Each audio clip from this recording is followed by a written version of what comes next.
ও যখন আমার সাথে এটা করে, করার পর নর্মালি যেটা হলে যে কোনো প্রোটেকশন ছাড়া বা কিছু ছাড়া হলে। ওকে, আমার সঙ্গে যারা রয়েছেন তাদের সঙ্গে আমি একটু প্রথমেই পরিচয় হতে চাই। আমার সামনে যে রয়েছে আগে প্রথমে আপনি আপনার নামটা একটু বলুন। আমার নাম মাহিনুজ্জাহান মনিকা। মাহিনুজ্জাহান মনিকা। ওকে, আপনার নামটা একটু বলেন। আমার নাম হচ্ছে আরিফ বিল্লাহ রাফি। ওকে, আরিফ বিল্লাহ রাফি। প্রিয় শ্রোতা, আমরা আজকে দুজনকে এখানে পেয়েছি জীবনের গল্প বলার জন্য, এবং এদের দুজনের জীবনের গল্প কোন একটি জায়গায় গিয়ে এক হয়ে যাবে। কিন্তু আমরা মূলত এখানে মনিকাকে দিয়ে শুরু করতে চাই। তার আগে আমরা বেসিক কিছু বিষয় এখানে পরিষ্কার করব মনিকা এবং রাফি দুজনেরই।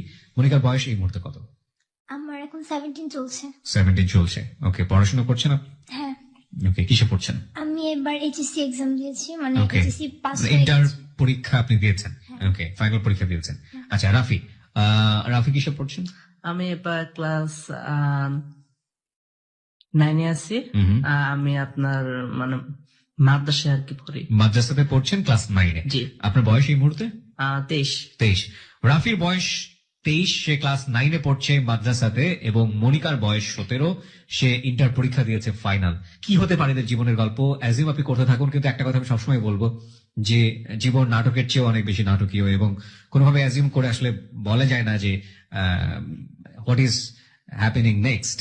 সুতরাং সেই জায়গাটা থেকে অ্যাজিউম করে আসলে কোনো লাভ নেই। এদের দুজনের জীবনের গল্পটা একটা জায়গায় মিলেছে, কিন্তু তার আগে একজনের জীবনের গল্প আমাকে এখানে রিভিল করতে হবে। মনিকা, আমরা আপনাকে দিয়ে শুরু করতে চাই। জি, বলুন। আমার লাইফ হিস্ট্রি, আমি খুব ছোটবেলা থেকেই আমি খুব চঞ্চল ছিলাম। আমি যতটুকু বোঝার আগ পর্যন্ত, মানে যতটুকু আমি আমার বাবা মা বা আমার আত্মীয় স্বজনের কাছ থেকে শুনেছি, প্রচুর চঞ্চল ছিলাম। আমি যখন ক্লাস 2-তে পড়ি তখনও আমি এত ভালো কিছু একটা বুঝি না। আমি একা একা খেলতাম, আমার মানে বাইরে আমি খেলতাম, আমার ফ্যামিলির সাথে আমি অতটা ক্লোজ ছিলাম না কখনো। আচ্ছা। আব্বু আম্মুর সাথে বেড়াতে যাওয়া, ঘুরতে যাওয়া ছিল, বাট খুব কম। মানে আমি আমার বাবা মাকে একসঙ্গে খুব কম পেয়েছি। ওকে। আমি যখন ক্লাস 2-তে পড়ি তখন 2004-এর কাহিনী এটা। আমার তখন এপ্রিলের 2 তারিখ আমার ছোট ভাইটা হয়। আচ্ছা, মানে আপনি কি পরিবারের বড়? হ্যাঁ, আমি বড়। আচ্ছা। আমার ভাই হওয়ার পর তো ও এপ্রিলের 2 তারিখে হয়। আমরা 2004-এ একটা বন্যা হয়েছিল মেবি। তো ওই বন্যার সময় মানে আমাদের ফ্যামিলিতে আস্তে আস্তে একটা ভাঙনের মতো শুরু হয়। আমরা ফার্স্টে কেউ কিছু বুঝতে পারিনি যে কেন, আব্বু আম্মুর মধ্যে একটা ডিস্টেন্স। তখন আপনি ক্লাস 2-তে পড়েন? হ্যাঁ, তখন আমি ক্লাস 2-তে পড়ি। তো একদিন হঠাৎ আমি সকালবেলা আমি ঘুম থেকে উঠে আমি দেখি যে আমার আম্মু কান্না করতেছে। তো আমি তখন বুঝি নাই কেন। আম্মু ব্যাগ গুছিয়ে আমাকে, আমার ছোট ভাই তখন মাত্র 1.5 মাস কি 2 মাস বয়স, তো আমাদের দুজনকে রেখে আম্মু চলে যায়। তো মাঝ রাস্তা থেকে আব্বু আবার আম্মুকে ফিরায় নিয়ে আসে। তারপর আমি জানতে পারি যে আমার বাবা সেকেন্ড ম্যারেজ করেছে। মানে ওটা ওই সময় আপনি বুঝতে পারেন? হ্যাঁ, আমাকে মানে আমি শুনতে পাই, আমাদের বাসায় কাজের মেয়ে ছিল একটা, তো ও আমাকে বলে যে তোমার আব্বু তো আরেকটা বিয়ে করছে। তো আমার মা থাকে আমাদেরকে নিয়ে, তখন থেকে স্ট্রাগল শুরু হয় আম্মু। আমার মনে আছে আমি স্কুলে যাই একবার, আব্বু খুব অসুস্থ, নর্মালি আব্বু বাসায় আসতো না, মানে টোটালি ফ্যামিলিতে মানে একটা টোটালি ভাঙন। আব্বু আলাদা থাকে, আম্মু আমরা একসঙ্গে থাকতেছি। আব্বু তখন কোথায় থাকতো? আব্বু তখন ওখানে থাকতো তার সেকেন্ড ওয়াইফের সাথে। কোথায় ছিল ওটা? মানে আপনারা কোথায় থাকতেন? জেলাটা কোথায় ছিল? না, আমরা ঢাকাতে। আমরা ছিলাম হচ্ছে বাসাবো এলাকায়। আচ্ছা, আর বাবা? আব্বু থাকতো মুগদা মান্ডা এই ধরনের এলাকায়। তো আসতো মাঝে মধ্যে, দুপুরে আসতো অথবা রাতে মাঝে মধ্যে আসতো। তো আসতো কি, আব্বু আম্মুর মধ্যে কথা বলা বন্ধ। মাঝে মধ্যে হয়তো কোনো কিছু, আমার আব্বুর একটা অভ্যাস ছিল হচ্ছে ছোটখাটো ব্যাপার নিয়ে ঝগড়াঝাটি করা, আম্মুকে মারতে যাওয়া, তো সেগুলা। এছাড়া আর কোনো কথাবার্তা হতো না দুজনের। এভাবে করে চলতে চলতে আমি দেখলাম, আমি টোটালি আমি আমার মাকেও দেখলাম যে আমার মা একটু অন্যরকম হয়ে যাচ্ছে। কারণ আম্মুর ভিতরে একটা কষ্ট তখন চলে আসে যে আমি এত মানে আমার সংসারটা এত সুন্দর করে গুছাই নিছি, সেখানে একটা ভাঙন চলে আসছে। তো আমি একদিন স্কুলে যাই, যাওয়ার পর বাসায় আসি, আসার পর শুনি যে আব্বু খুব অসুস্থ, আব্বু আমাদের সাথে আছে। তো পরের দিন আমি আবার স্কুলে যাই। তো ওই দিন আম্মুর স্কুলে আমাকে আনতে যেতে অনেক লেট হয়। তো আমি তখন বুঝি নাই কেন। পরে বাসায় আসার পর আমি দেখি আম্মু খুব কান্না করছিল, আম্মুর চোখ ফুলা ছিল আম্মু যখন আমাকে স্কুল থেকে আনতে গেছে। আমি আম্মুকে জিজ্ঞেস করছি, আমি তখন ছোট, আম্মু কিছু বলেনি। তো বাসায় আসার পর আমাদের কাজের মেয়েটা বলতেছিল যে মনিকা, তুমি তোমার ছোট মাকে দেখছো? আমি তখন বুঝি না ছোট মাকে। আমি বলছি যে তোমার আব্বু যে আরেকটা বিয়ে করছে ওইটা। আমি বলছি যে না, আমি কিভাবে দেখবো? ওই যে তোমার ছোট মাসকে বাসায় আসছিল। তখন আমি মানে কি এটার ছোট মা বাসায় আসছিল মানে কি? তখন বসে তো উনি বাসায় আসছিল, তোমার আম্মু আর ওনার মধ্যে অনেক ঝগড়াঝাটি হয়েছে, মারামারি হয়েছে, তো তোমার আম্মু অনেক কান্নাকাটি করছে। তোমার আব্বু আসলে অসুস্থ না। আচ্ছা, তোমার আব্বু অসুস্থ না, তোমার আব্বু দোকানে চলে গেছে। আমার আব্বু হচ্ছে নিজের একটা টেলার্সের দোকান আছে, তো আব্বু দোকানে চলে গেছে। তো আম্মু তখন ফোন ছিল না, নিজেদের ফোন ছিল না, বাইরে থেকে ফোন দিয়ে আম্মু আমার মামাদেরকে জানাইছে। আমার একটা আন্টি ছিল এলাকায়, আম্মুর খুব ক্লোজ, তো আন্টিকে জানাইছে। সন্ধ্যাবেলা সবাই আসছে, আব্বু আসছে, মানে একটা ফ্যামিলি মিটিং বসছে যে হয় টোটালি সেপারেট না হয় সবকিছু ঠিক হবে। তো কোনটাই হয়নি। তো এভাবে চলতেছিল আমাদের ক্লাস 3, 4, 5 মোটামুটি। তখন আমার ভিতর খুব জেদ ছিল।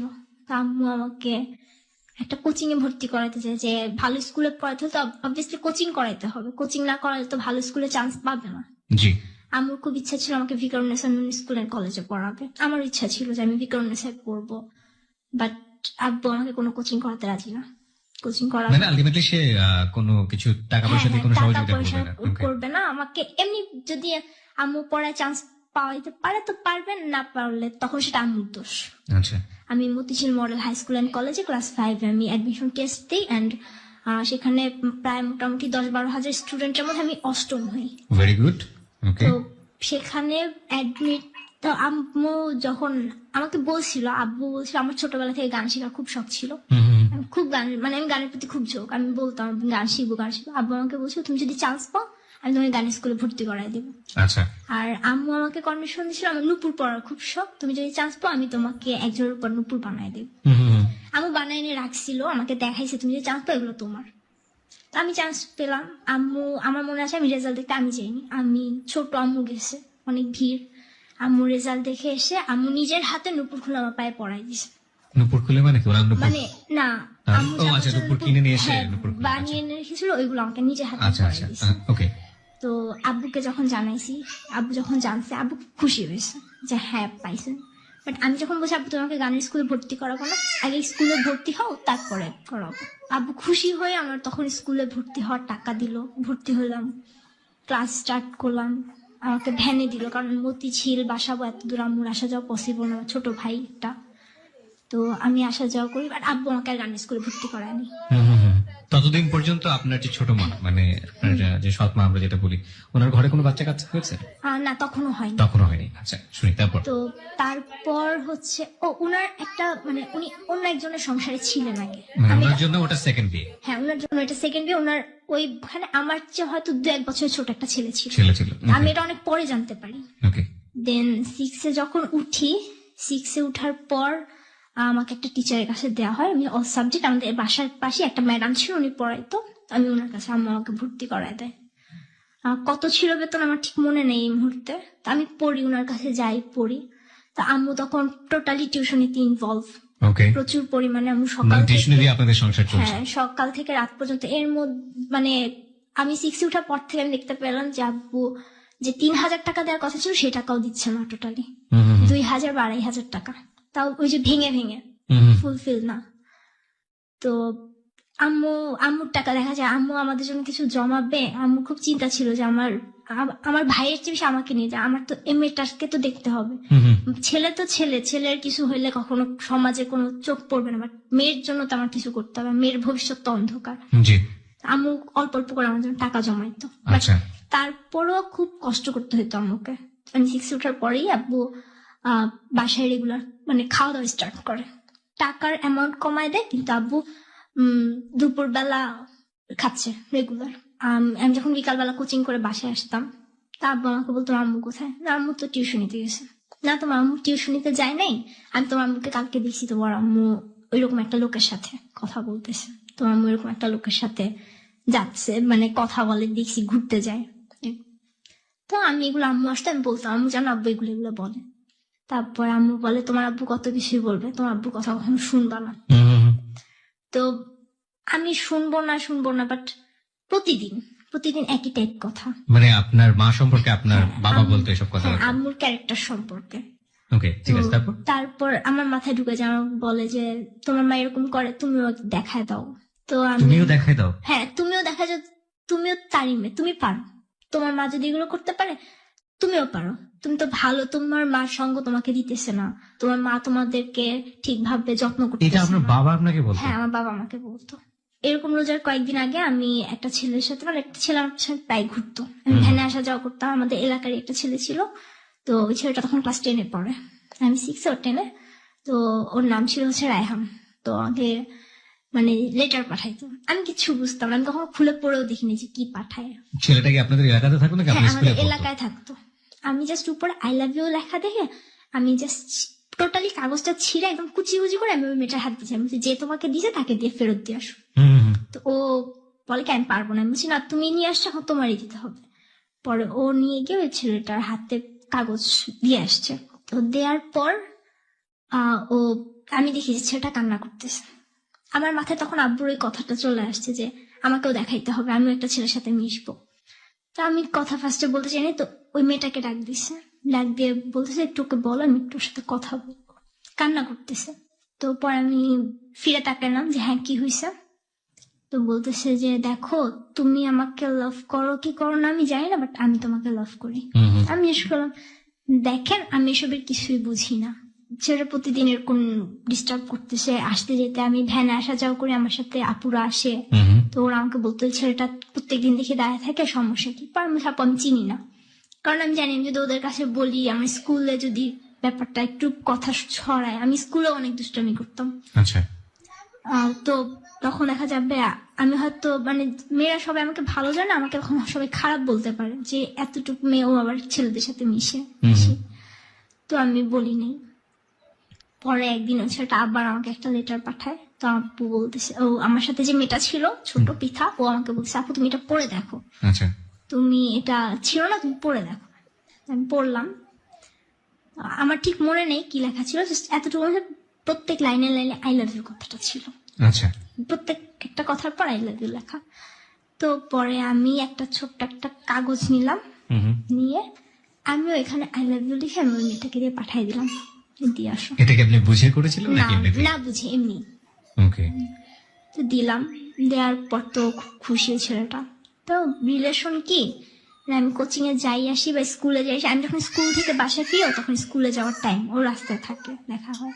আমি যখন কোচিং থেকে বাসায় ফিরি তখন ওর স্কুল ছুটি হয়, দাঁড়ায় থাকে, দেখা হয়। তো কথা কি, হ্যাঁ তোমার আজকে স্কুলে কি কি হয়েছে, তুমি আজকে সারাদিন কি কি করছো, এই 5-10 মিনিট এরকমই রাস্তায় আমাদের গলিতে এরকম কথা।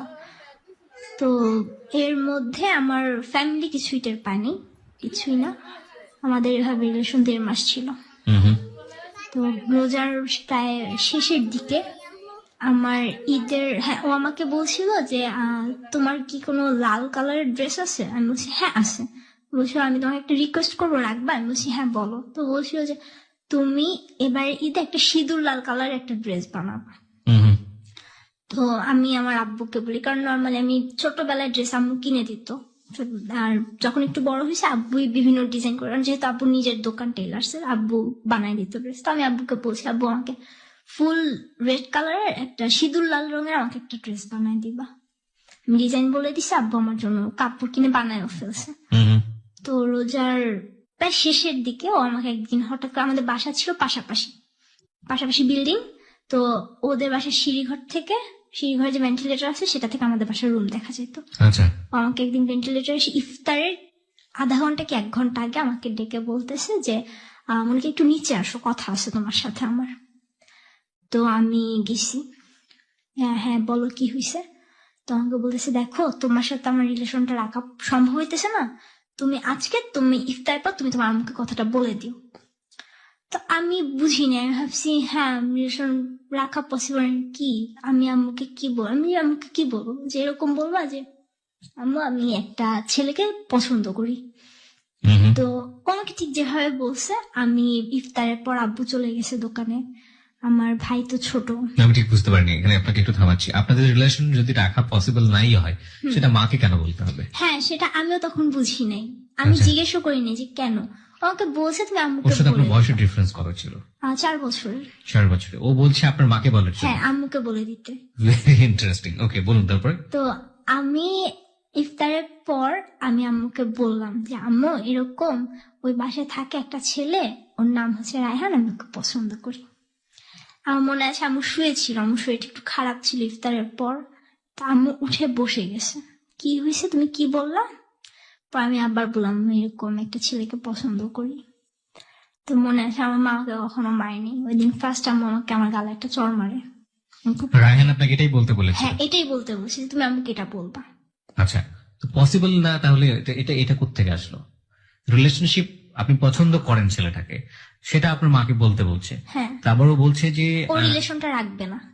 এটা কি না বললে রাখবে না নাকি এমনিতেই না, রাখবে না? ওর কথা হচ্ছে আমি তোমার সাথে রিলেশনটা রাখতে পারবো না, এজন্য তুমি তোমার আম্মুকে বলে দিবা যে আম্মু আমি ওকে পছন্দ করি। ব্যাপারটা কেমন হয়ে গেল না? হ্যাঁ, আমার কাছে এখন মনে হয় যে আসলে এটা কেন ছিল, আমি যখন বুঝতে শিখছি তখন মনে হয় যে কেন ছিল, বাট আমার মাথায় তখন কোনো কোশ্চেন আসে নেই। আমি যদি তখন- নাই থাকে তাহলে কেন মাকে হ্যাঁ, বলবো? তখন আমি এসবের কিছুই বুঝি না টোটালি। ও আমাকে যা বলে আমি তাই করি। আমাদের মধ্যে লেটার দেয়া নেওয়া হতো, ও আমাকে যা বলতো আমি ওকে তাই লিখতাম। মানে উল্টোটা করে দিতেন নাকি? মানে ও আমাকে আমি যেটা তোমাকে লিখতো- ভালোবাসি, আমিও তোমাকে হ্যাঁ, ভালোবাসি, এটাই। তুমি দেখতে চাঁদের মতো, তুমিও দেখতে চাঁদের মতো, ব্যাপারটা এরকম ছিল। ওরকমই ছিল। Okay, বুঝতে পেরেছি। তো যাই হোক, বললো তারপর। তো এরপর আম্মু আমাদের বিল্ডিং এ আমরা থাকতাম 5 তলা, আমাদের 4 তলা একটা আন্টি ছিল, তো আম্মু ওনার সাথে খুব ক্লোজ।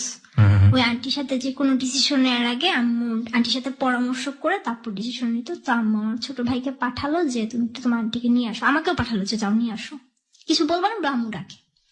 তো আমরা গেলাম, আন্টিকে নিয়ে আসলাম। আনার পর আম্মু ফার্স্টে বিশ্বাস করতে পারেনি যে এতটুকু মেয়ে এই কথা কেন বলবে। আমি ভাবছি হয়তো কোনো ফ্রেন্ডরা মজা করে বলছে, আমি সেটা বলতেছি। রাইট। তো আন্টি আসার পর আম্মু আন্টিকে বলতেছে ও এরকম এরকম বলতেছে। পরে আন্টি বলে কি মনিকা এটা কি সত্যি? পরে আমি কি বলবো, আমি জাস্ট ওইটাই বলছি হ্যাঁ আমি একটা ছেলেকে পছন্দ করি। এটা ও বলে দিয়েছিল হ্যাঁ, ও এভাবে? আমাকে বলতে বলছে যে তুমি তোমার আম্মুকে বলবা আমি ওই একটা ছেলেকে পছন্দ করি, নাম জিজ্ঞেস করলে বলবা রায়হান। আমি Okay. এইভাবেই বল। রাহিমকে তো আপনার মা চিনতো? না, তখন চিনতো না, Okay. আগে চিনতো না, আমি বলার পর। তো যাই হোক, আম্মু বলতেছে এখন দেখেন এইটুক মেয়ে এই কথা কিভাবে বলে, ও পছন্দ কি বুঝে, ও তো কারোর সাথে মিশেও না ওইভাবে। হ্যাঁ খেলে, আমি নিজে খেলতাম, আমি ক্রিকেট খেলতাম, ব্যাডমিন্টন খেলতাম, বাট তার মানে তো এই না যে আমি ওই ছেলের সাথে খেলতাম। আমি Okay. আমাদের গলির ছেলে মেয়ে আমরা সব একসাথে খেলতাম, আব্বুর সাথে খেলতাম, এরকম আচ্ছা। ছিল। তো পরদিন আমার স্কুল বন্ধ, তখন আমি কোচিং এ যাচ্ছি, আম্মু ওকে রাস্তায় দেখে। তো ও আমাকে ঈদ উপলক্ষে আমাকে একটা পুতুল গিফট করে, কার্ড গিফট করে, প্রতিদিনই কার্ড গিফট করতো, ঈদের কার্ড। তো আম্মু ওকে জিজ্ঞেস করছে যে তুমি ওকে পুতুল কার্ড কেন দিছো? ও তখন ডিরেক্ট মানে অস্বীকার করলো যে আমি তোকে এগুলো দেইনি, এগুলো আমার একটা ফ্রেন্ড ওকে দিছে, ও আমাকে ফাঁসানোর জন্য আমার নাম বলছে, আমি তোকে চিনি না। তো আমি একটু দূরে ছিলাম, আমি কথাগুলো শুনি, আমার খুব কান্না পায় যে ও আমাকে কার্ডগুলো পুতুল দিয়ে আমাকে বলছে তুমি তোমার ফ্রেন্ডের নাম বলবা একটা। আমি আমার ফ্রেন্ডের নাম এসে বলছি আম্মু ওর ভাই আসছে, ওর ভাইগুলো নিয়ে আসছে, ওর সব ফ্রেন্ডের জন্য ও আমাকে একটা দিছে। ও কার্ড কিনতে পছন্দ করে, কার্ড দিতে পছন্দ করে, তাই আমাকে প্রতিদিন কার্ড দেয়। তো আমার খুব কান্না পায় যে আমি রাস্তায় কান্না করে দিই অনেক, যে আমি কেন এগুলো করতেছে কেন, আমি তো কিছুই করিনি। তারপর আম্মু এসে আম্মু আমাকে খুব বকাবকি করে। তো আম্মু আমাকে কোচিং এ দিয়ে আসে, তখন থেকে আমার প্রতি টোটালি মানে নজর রাখা আমার উপর শুরু হয়। ওকে। তো সবার মধ্যে একটু খটকা লাগে যে কেন হঠাৎ কি হলো, ও তো একাই আসা যাওয়া করে। আমাকে জিজ্ঞেস করে ম্যাম কি হয়েছে, তো বলে যে না কিছুই না, ও একটু অসুস্থ, আপনি ওকে একা ছাড়েন না। ম্যাডাম আমাকে একা ছাড়ে নাই, আম্মু গিয়ে আমাকে নিয়ে আসছে, কোচিং থেকে নিয়ে আসে। আমার টিউশনের ফাঁকে আমার টিউশনিতে একটু বাধা পড়ে। 2 দিন পর আমি যখন কোচিং এ যাই আবার, ও যেহেতু ক্লাস 10 এ ছিল, আর আমার সাথে যে মেয়েটা ওর ছিল ক্লাস 5 এ যে পড়তো, ও হচ্ছে বৃত্তি পরীক্ষা দিবে, আর 10 এ ওদের টেস্ট পরীক্ষা প্রায় কাছাকাছি, ওদের কোচিং চলে, তো ওদের স্কুল খোলা। তো ও রায়হান ও পৃথার কাছে চিঠি দিছে একটা, দিয়ে বলছে তুমি এটা তোমার মনিকা আপুকে দিবা। ও আমাকে দেয়, আমার খুব রাগ উঠে যায় যে ও তো আমাকে চিনে না, কেন দিবে এটা। ও আমাকে বললো যে আপু তুমি এটা পড়ে দেখো। তো আমি খুললাম, পড়লাম, ওখানে লেখা ছিল যে মনিকা আমি সরি, আমার কোনো উপায় ছিল না, তুমি আমাকে ভুল বুঝো না, আমি তোমাকে সত্যি লাভ করি, তোমাকে না পেলে আমি সুইসাইড করব। তখন আমি একটা নতুন ওয়ার্ড পেলাম, সুইসাইড। সুইসাইড জিনিসটা কি চিন্তা করতেছি, আমি সুইসাইড জিনিসটাকে ম্যাডামকে জিজ্ঞেস করবো। তো আমার Okay. সামনে মেয়েটা বসা ছিল, আমি ওর সামনে চিঠিটা পড়ি। তো ও বলতেছি কি হয়েছে, আমি বলছি এটা মানে আমি বুঝতেছি না। তখন ও বললো আপু সুইসাইড মানে আত্মহত্যা। এবার আত্মহত্যা, আমি জানি সুইসাইড অর্থ আত্মহত্যা, বাট এটা কিভাবে করে। তখন ও আমাকে বললো যে মানে ধরো ওই যে আমরা শুনি না বা টিভিতে দেখি না, একটা ছেলে একটা মেয়ের জন্য মানে ছাদ থেকে লাফ দিতেছে বা বিষ খেয়ে ফেলতেছে, গলায় ফাঁসি দিতেছে, ওইগুলা। আমরা ও আচ্ছা, তা আমি ওর কথা সত্যি ধরে নিলাম। আমি কিছুই বুঝি না, ও যেটা বলতেছে আমি সেটাই ট্রু ধরতেছি। তো আমাকে চিঠিতে লাস্টে লিখছিল যে আগামীকালকে আমি তোমার জন্য সকালবেলা 9:30 10টার দিকে ওয়েট করব, তুমি বাসার থেকে বের হয়ে চলে এসো। আচ্ছা, এটা রায়হান আপনাকে বলছে। হ্যাঁ। আর আপনার মাকে যখন আপনি ধরনের কথা বললেন যে আমি রায়হানকে পছন্দ করি, আপনার মা আপনার সঙ্গে খারাপ ব্যবহার করলো, কিন্তু এই পছন্দের ব্যাপারটা কি, কেন হয়, এই জাতীয় জিনিসপত্র জানা বোঝানো বা এরকম কোনো কিছু কি করেছিল মা? হ্যাঁ, আম্মু আমাকে বলছে দেখো তুমি এখন অনেক ছোট, একটা ছেলেকে তুমি কিভাবে পছন্দ করো, তুমি কি পছন্দ করো আমাকে একটু সেটা বলো। আমি কিছুই বলতে পারি না, আমি ওকে পছন্দ করি, কি পছন্দ করো আমাকে সেটা বলো। আমি কিছুই বলতে পারিনি, কারণ আমি তো টোটালি ব্যাপারটার সাথে পরিচিত না। পুরো বিষয়টা কি বুঝিয়েছিল তখন যে মানুষের মধ্যে লাভ জিনিসটা কি, না, তখন প্রেম জিনিসটা এভাবে কি? কিছু বলেনি, আমাকে বলছে দেখো তোমার এখনো বোঝার বয়স হয়নি, তুমি আরো বড় হও তখন তুমি বুঝতে পারবা। This is a very very big fault in our society, ফ্যামিলিতে। যদি কোনো সন্তান কোনো সন্তান যে বয়সেরই হোক না কেন, তারা যদি এই ধরনের কোয়েশ্চেন কখনো রেজ করে এবং একই সাথে যদি কোনো সিচুয়েশনে পড়ে যায়, সেটা ইভেন্চুয়ালি কোনো ঘটনার দ্বারা হোক কিংবা আকস্মিক ভাবেই হোক না কেন, তখন এই যে আমরা যে কথাগুলো বলি যে আরো বড় হও, তোমার এটা বুঝতে আরো সময় লাগবে, এটা ওদেরকে আরো বেশি কিউরিয়াস করে, আরো বেশি কৌতূহল করে যে কি এমন জিনিস এটার জন্য আমাকে বড় হতে হবে। তার চেয়ে বরং ওই বিষয়টা ওদেরকে খুব ভালো করে বলে দেওয়া যে এটার জন্য একটা বয়স থাকে, তুমি এই বয়সে গেলে এই জিনিসটা বুঝতে পারবে, এটার জন্য এই জিনিসটা হয়, এটার জন্য শারীরিক ব্যাপারটা এরকম, মানসিক ব্যাপারটা এরকম, এভাবে সংসার হয়, এভাবে দুজন মানুষের মধ্যে বন্ডেজ তৈরি হয়। দুই একটা এক্সাম্পল তৈরি করা, ওর সারাউন্ডিং ও যে জিনিসগুলো ভালো বোঝে সেগুলোর মধ্যে থেকে দুই একটা এক্সাম্পল বের করা। এই জিনিসটা যদি খুব ক্লিয়ারলি ওদেরকে বুঝিয়ে দেওয়া যায় তাহলে কিন্তু এই কমপ্লেক্সিটিটা তৈরি হয় না। যাই হোক, আমরা একটু শুনি তারপর।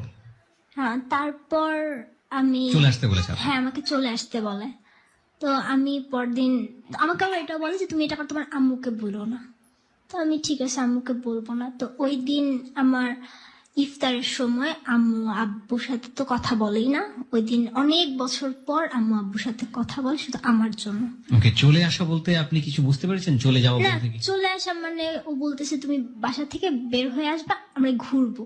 আমি জাস্ট ধরে নিছি যে হ্যাঁ আমি যাবো, হয়তো দেখা করতে হবে এরকম কিছু, আচ্ছা। আমি এরকম ধরে নিই। তো ও আম্মু আব্বুর সাথে ওই দিন ইফতারের সময় কথা বলো, আমি তখন আব্বুর সাথে ইফতার করতাম, কারণ যেহেতু আব্বু আম্মুর মধ্যে কোনো বন্ডেজ নাই তখন। ওকে। তো আম্মু আলাদা ইফতার করছে, আমি আব্বুর সাথে করি বা আমি মাঝে মধ্যে আম্মুর সাথে করি। তো আম্মু আমাকে ছোটবেলা থেকে যে তোমার আব্বুকে কষ্ট দেওয়া মানে আপনারা সবাই মিলে একসাথে থাকতেন? মানে ছোট মামা ফ্যামিলিতে থাকতেন? না না না, ছোট মা কোথায় থাকতেন? আলাদা আলাদা কোথায় সেটা? মানে মুগদাতেই। মুখে তো থাকতেন, বাবা আপনাদের এখানে আসতে ইফতার করার জন্য? হ্যাঁ, ইফতার করতো আমাদের এখানে। আচ্ছা, রাতের বেলা থাকতেন উনি? না, রাতে থাকতো না, থাকতেন না, ঠিক আছে। খুব কম, মাঝে মধ্যে। তখন আপনার মার সঙ্গে ডিভোর্স হয়নি? না, ডিভোর্স হয়নি। ওকে। তো তারপর আমি আমরা ইফতার করছি, এর মধ্যে আম্মু হঠাৎ করে আব্বুকে এসে বলতেছে তোমার মেয়ে তো একটা ছেলেকে পছন্দ করে। তা বলতেছে ছেলেকে পছন্দ করে মানে কি? বলতেছে ওই বাসায় থাকে এরকম একটা ছেলে, ক্লাস 10-এ পড়ে, ওই ছেলে নাকি তোমার মেয়ের সাথে ছেলের সম্পর্ক।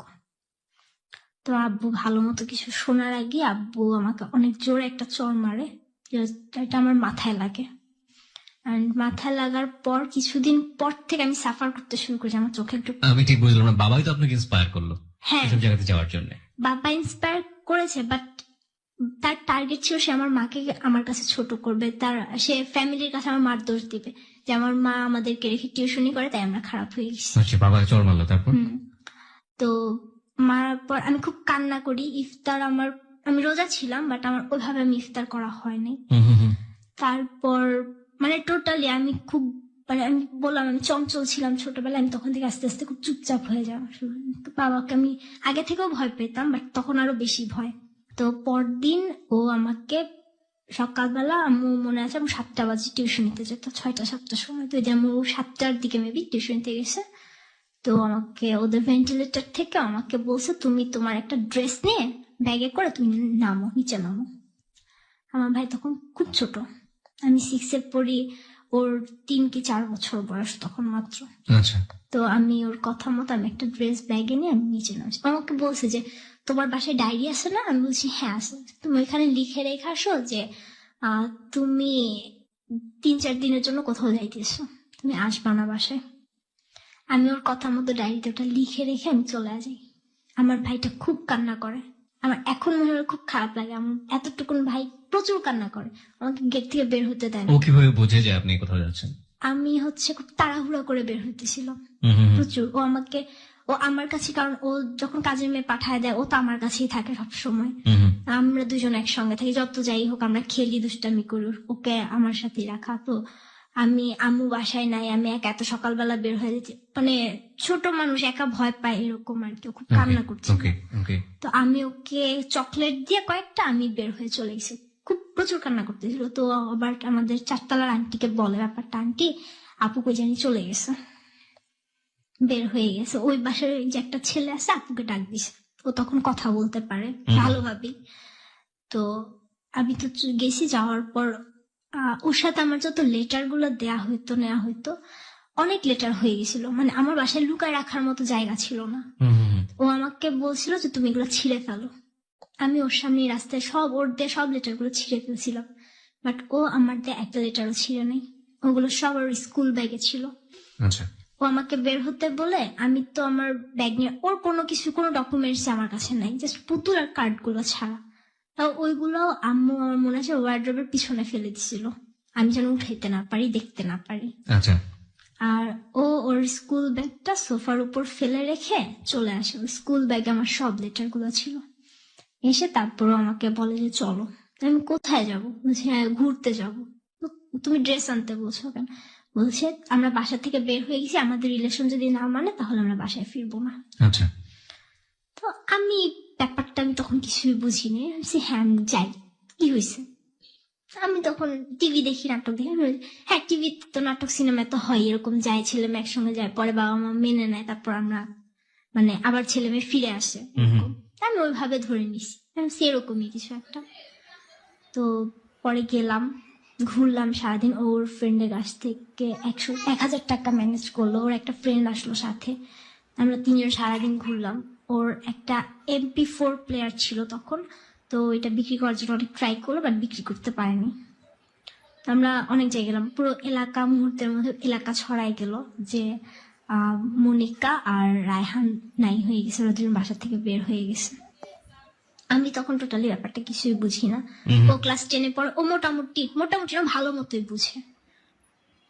তো পরে আমরা এরকম সারাদিন ঘোরাঘুরি করলাম। তো সন্ধ্যার দিকে খুব খোঁজ করা হচ্ছে। আমার মেজো মামির এক ভাই আছে, উনি পুলিশে আছে একটা পদে, আমি যাই না ঠিক কোন ইয়েতে। তো ওনাদেরকে খবর দিল, পরিচিত যারা আছে পুলিশ অনেকজনকে খবর দেওয়া হলো। তো ওর বাসায়, মানে রায়হানের বাসায় আমার বাবা আর আমার 4তলার আঙ্কেল, ওনারা 2 জন গেল। যাওয়ার পর মেইনলি কালার হওয়ার কথা ছিল ছেলেটার, বাট কালার হলাম আমি, জাস্ট ওই লেটার গুলোর জন্য। মানে লেটার গুলো ওর বাসায় পাওয়া গেল? হ্যাঁ লেটার গুলো ওর বাবা ওর ব্যাগ চেক করে লেটার গুলো পাইছে। এখানে একটু থামাচ্ছি আপনাকে। তখন কি আপনি বাড়িতে চলে এসেছেন নাকি তখন? তখন আমরা বাইরে, পরবর্তীতে আপনি শুনেছেন জিনিসগুলো?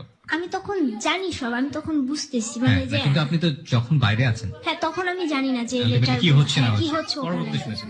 ওই লেটার গুলো দ্বারা আমি খারাপ হয়ে গেলাম টোটালি। কালার, আমার বাবার একটা স্বভাব হচ্ছে নর্মালি ছেলে মেয়ে কিছু করলে বাবা মারা যায় ধামা চাপা দিতে। আমার বাবা সেটা খুব ভালোভাবে প্রচার করে, টোটালি এলাকায় প্রচার করে আমার বাবা নিজেই। তো আমরা তো ঘুরলাম, সন্ধ্যার দিকে ওর বাসায় ফোন দিল। তো ওর তখন সেট ছিল, নিজের মোবাইল সেট ছিল, ও বাসায় ফোন দিল। তো ফোন দেওয়ার পর ওর ফ্রেন্ডকে দিয়ে কথা বলাইছে, ও কথা বলেনি। তখন ওর ফ্রেন্ড ফোন রেখে বললো, দেখ তুই তো ওরে নিয়ে চলে আসছিস, তোর কোনো ডকুমেন্টস তোর বাসায় নেই, কিন্তু ও তোরে যতগুলা চিঠি দিছে সেগুলো সব তোর ব্যাগে পাওয়া গেছে। তখন আমি খুব চিল্লাইছিলাম যে তুমি এগুলা কেন রেখে আসলা? আমি তো একটা চিঠিও রাখিনি, আমি তো সব ছিঁড়ে ফেলছি, তুমি কেন রাখলা? আমার কাছে জাস্ট ওর একটা চিঠি ছিল, একটা চিঠি, ওটা তাও আমার সাথে। এই বলার পর ও বলে, দেখো আমি বুঝতে পারিনি যে এরকম কিছু হবে। তারপর আমরা 8:30 9টার দিকে ও বাসায় আম্মুকে আমাকে দিয়ে ফোন দেওয়া হলো, আম্মুর নাম্বারে ফোন দিলাম। ও আমাকে বললো তুমি বলো, আমরা তখন ঢাকাতেই, আমাকে বললো যে তুমি বলো যে আমাদের রিলেশন যদি তোমার না মানে, আমাদের সামনে নদী আছে, আমরা নদীতে ঝাঁপ দিব। এটা ও বলে দিল? হ্যাঁ, ও বলে দিল। আপনারা তখন কোথায়? আমরা তখন ঢাকায়, কোন জায়গাটা আমার তখন ঠিক মনে নেই। মানে মুভের উপরে আছেন? হ্যাঁ, মুভের আমরা একটা দোকানের মধ্যে, মানে ওর যে ফ্রেন্ড আছে ওই ফ্রেন্ডেরই বাসার আশেপাশে। আচ্ছা। তো ওকে আমি আমাকে ফোন দিলাম, ফোন দিয়ে আমাকে বললাম এটাই যে আমরা নদীর কাছে আসি। ওদের গ্রাম ছিল হচ্ছে ভোলাতে, রায়হানদের। তো ও বলছে আমরা ওদের গ্রামে চলে যাব, এটা বলতে বলছে যে আমরা নদীর সামনে আছি, তোমরা যদি আমার রিলেশন না মানো তাহলে আমরা নদীতে ঝাঁপ দিব দুজন একসাথে। আমি প্রচুর কান্না করতেছিল। তো আমার যে 4তলা আন্টি ছিল, উনার মেয়ে হচ্ছে দেশের বাইরে থাকতো। তো আপু তখন ঈদের জন্য দেশে আসছে ঈদ করতে। তো আপু কথা বললো ফোনে, দেখো আপু তোমার সবকিছু আমরা মাইনা নিবো, তুমি আসো, বাসায় আসো, বাসায় ফিরে আসো, তুমি লক্ষ্মী আপুরে তুমি বাসায় ফিরে আসো।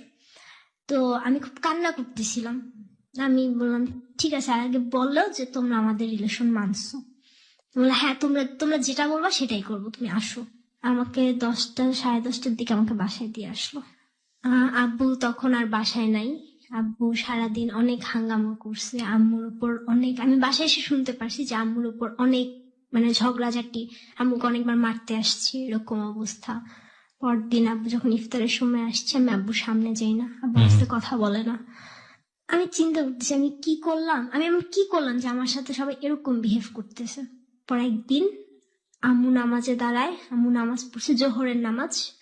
আম্মুর মোবাইল সেটটার চাবিটা আম্মু যায় নামাজের সামনে রাখা। আমার ছোট ভাই খেলতেছে, ছোট ভাইকে বুঝাই যে ভাইয়া তুমি আম্মুর মোবাইলটার চাবিটা আমাকে আয়না দিবা।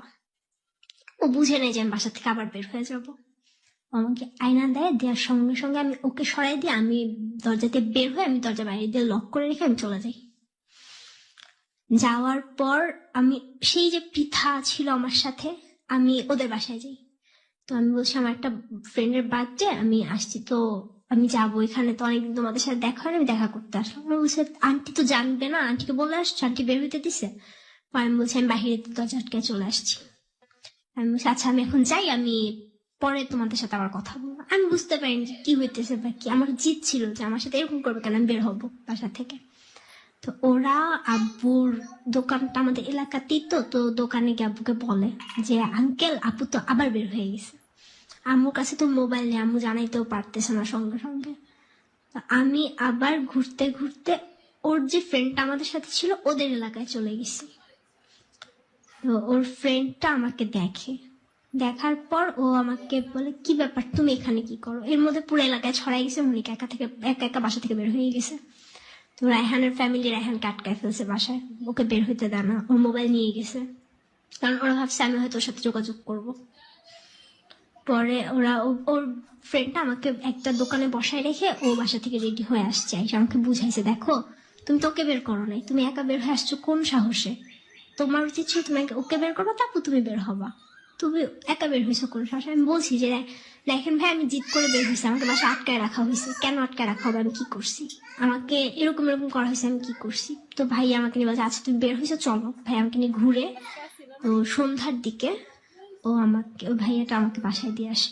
বাসায় দিয়ে আসার পর আব্বু বাসায় ছিল, ওদের ওই ছেলেটা ও রায়হান যে স্কুলে পড়তো সেই স্কুলে একটা স্যার ছিল, ওই স্যারের কাছে ও প্রাইভেট পড়তো, ওই স্যার আমাদের বাসায় ছিল। ওই ভাই আমাকে দিয়ে আসার পর ওই স্যারের সামনে আব্বু আমাকে আবার একটা চড় মারে। মারার পর স্যারটা ঠেকায়, বলছে দেখেন ছোট মানুষ ভুল করছে, বুঝাবেন, মারতেছেন কেন, মারেন না। তারপরে স্যারটা আমাকে অনেক বুঝায় স্যারটা চলে যায়। আব্বু ওই স্যারকে দিয়ে আসার পর আম্মু আমার সাথে কথা বলে না কোনো, আমি আম্মুর সাথে কথা বলতে যে আম্মু আমার সাথে কোনো কথাই বলে না। আব্বু স্যারকে নিচে দিয়ে আসা দরজাটা আটকায় বাসার। আটকানোর পর আমার আমি ব্যাডমিন্টন খেলতাম খুব, আমার র্যাকেট ছিল ব্যাডমিন্টন খেলার, আমার ছোট ভাই ক্রিকেট ব্যাট ছিল। আমার বাবা আমাকে সেই র্যাকেট দিয়ে ফার্স্ট একটা র্যাকেট দিয়ে আমাকে পিটানো শুরু করে। তো আমি কান্না করব কি, আমার কান্না মানে আমার চোখ দিয়ে পানি পড়তেছে, আমার মুখ দিয়ে কোনো শব্দ বের হইতেছে না, আমাকে প্রচুর মারতেছে। আমি পরে হঠাৎ করে দেখি আমার হাতে রক্ত, ঘরে রক্ত ছিটকায় পড়ছে, ওইটা দেখে আমি চিৎকার দিছি, রক্ত দেখে ভয় পেয়ে চিৎকার দিছি।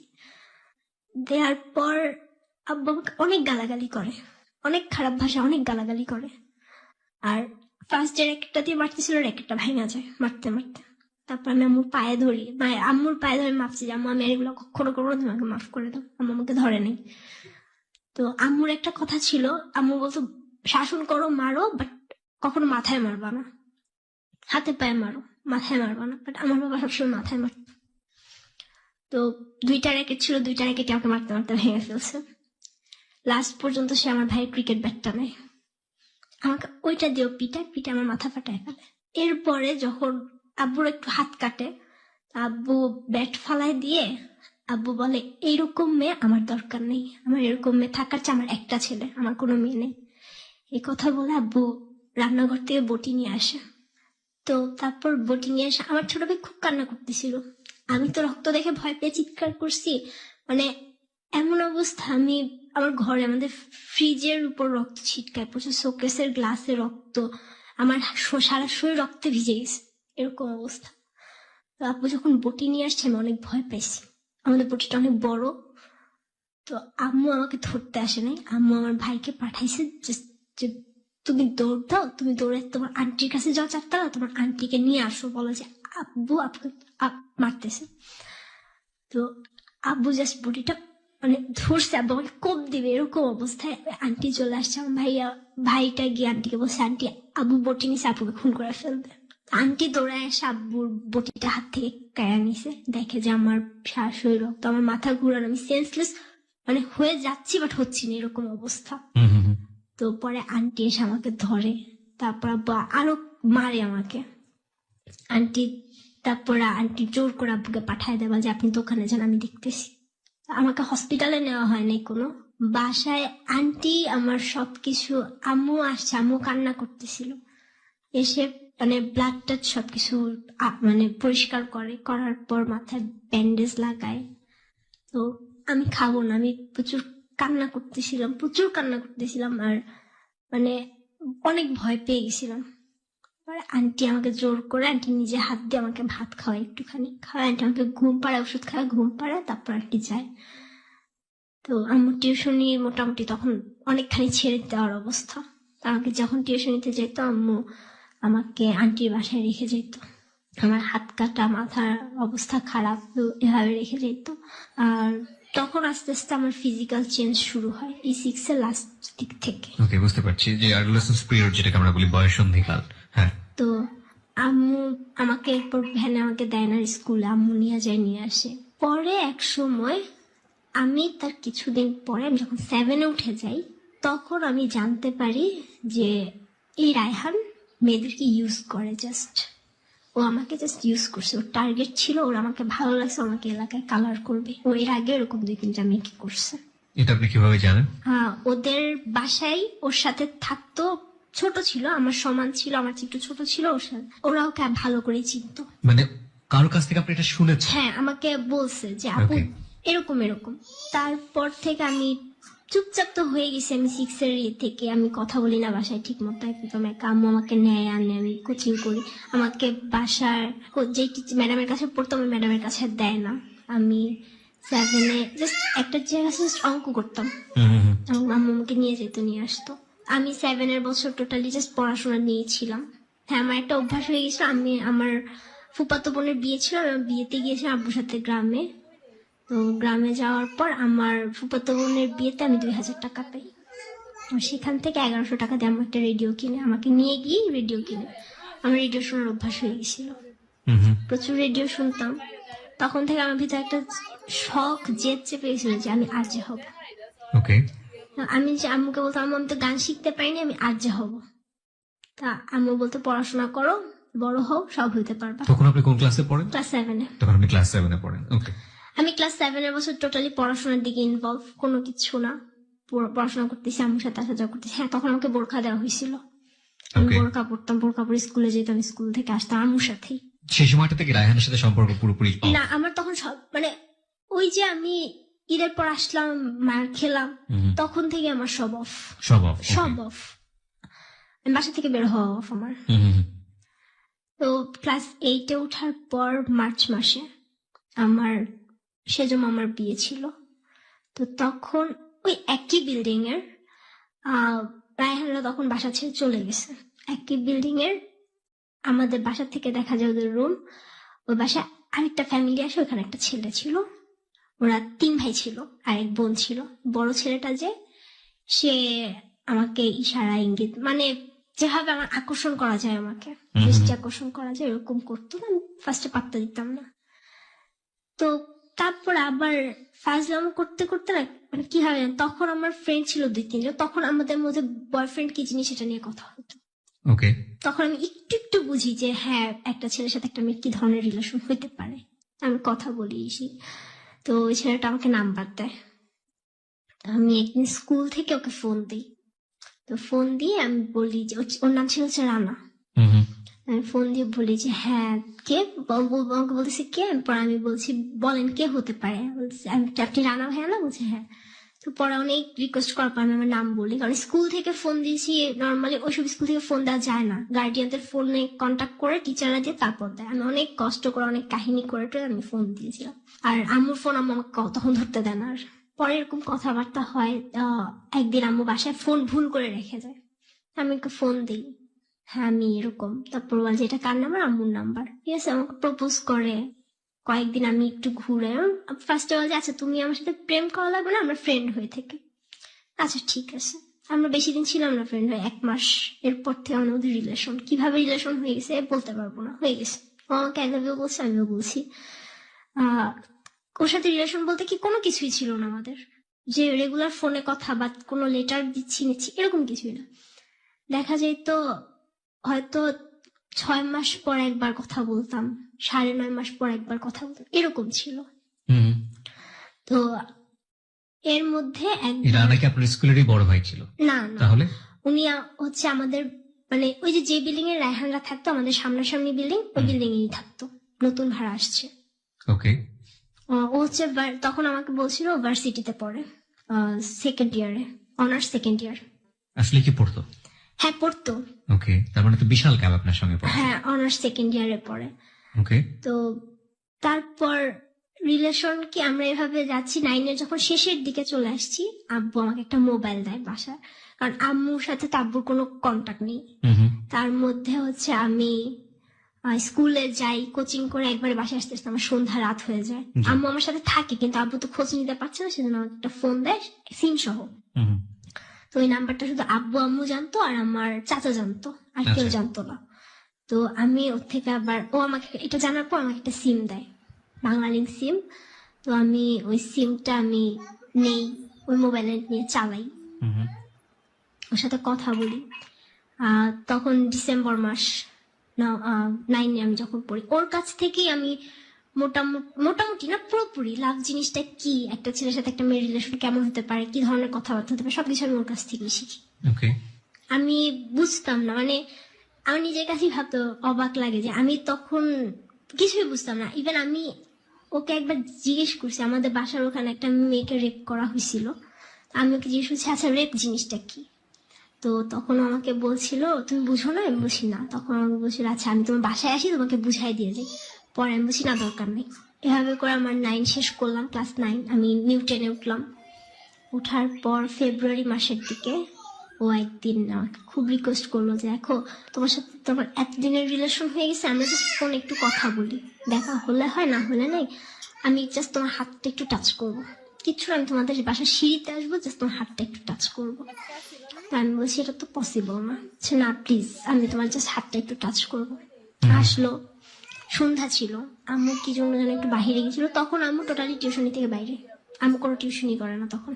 এরপর বাসায় আসার পর আমাদের পাশের বাসার একটা দরজা খুলে, তো দরজা খুলে শুনে আমাদের বাসার ভিতরে চলে আসে, আমি দরজা আটকাই দিই।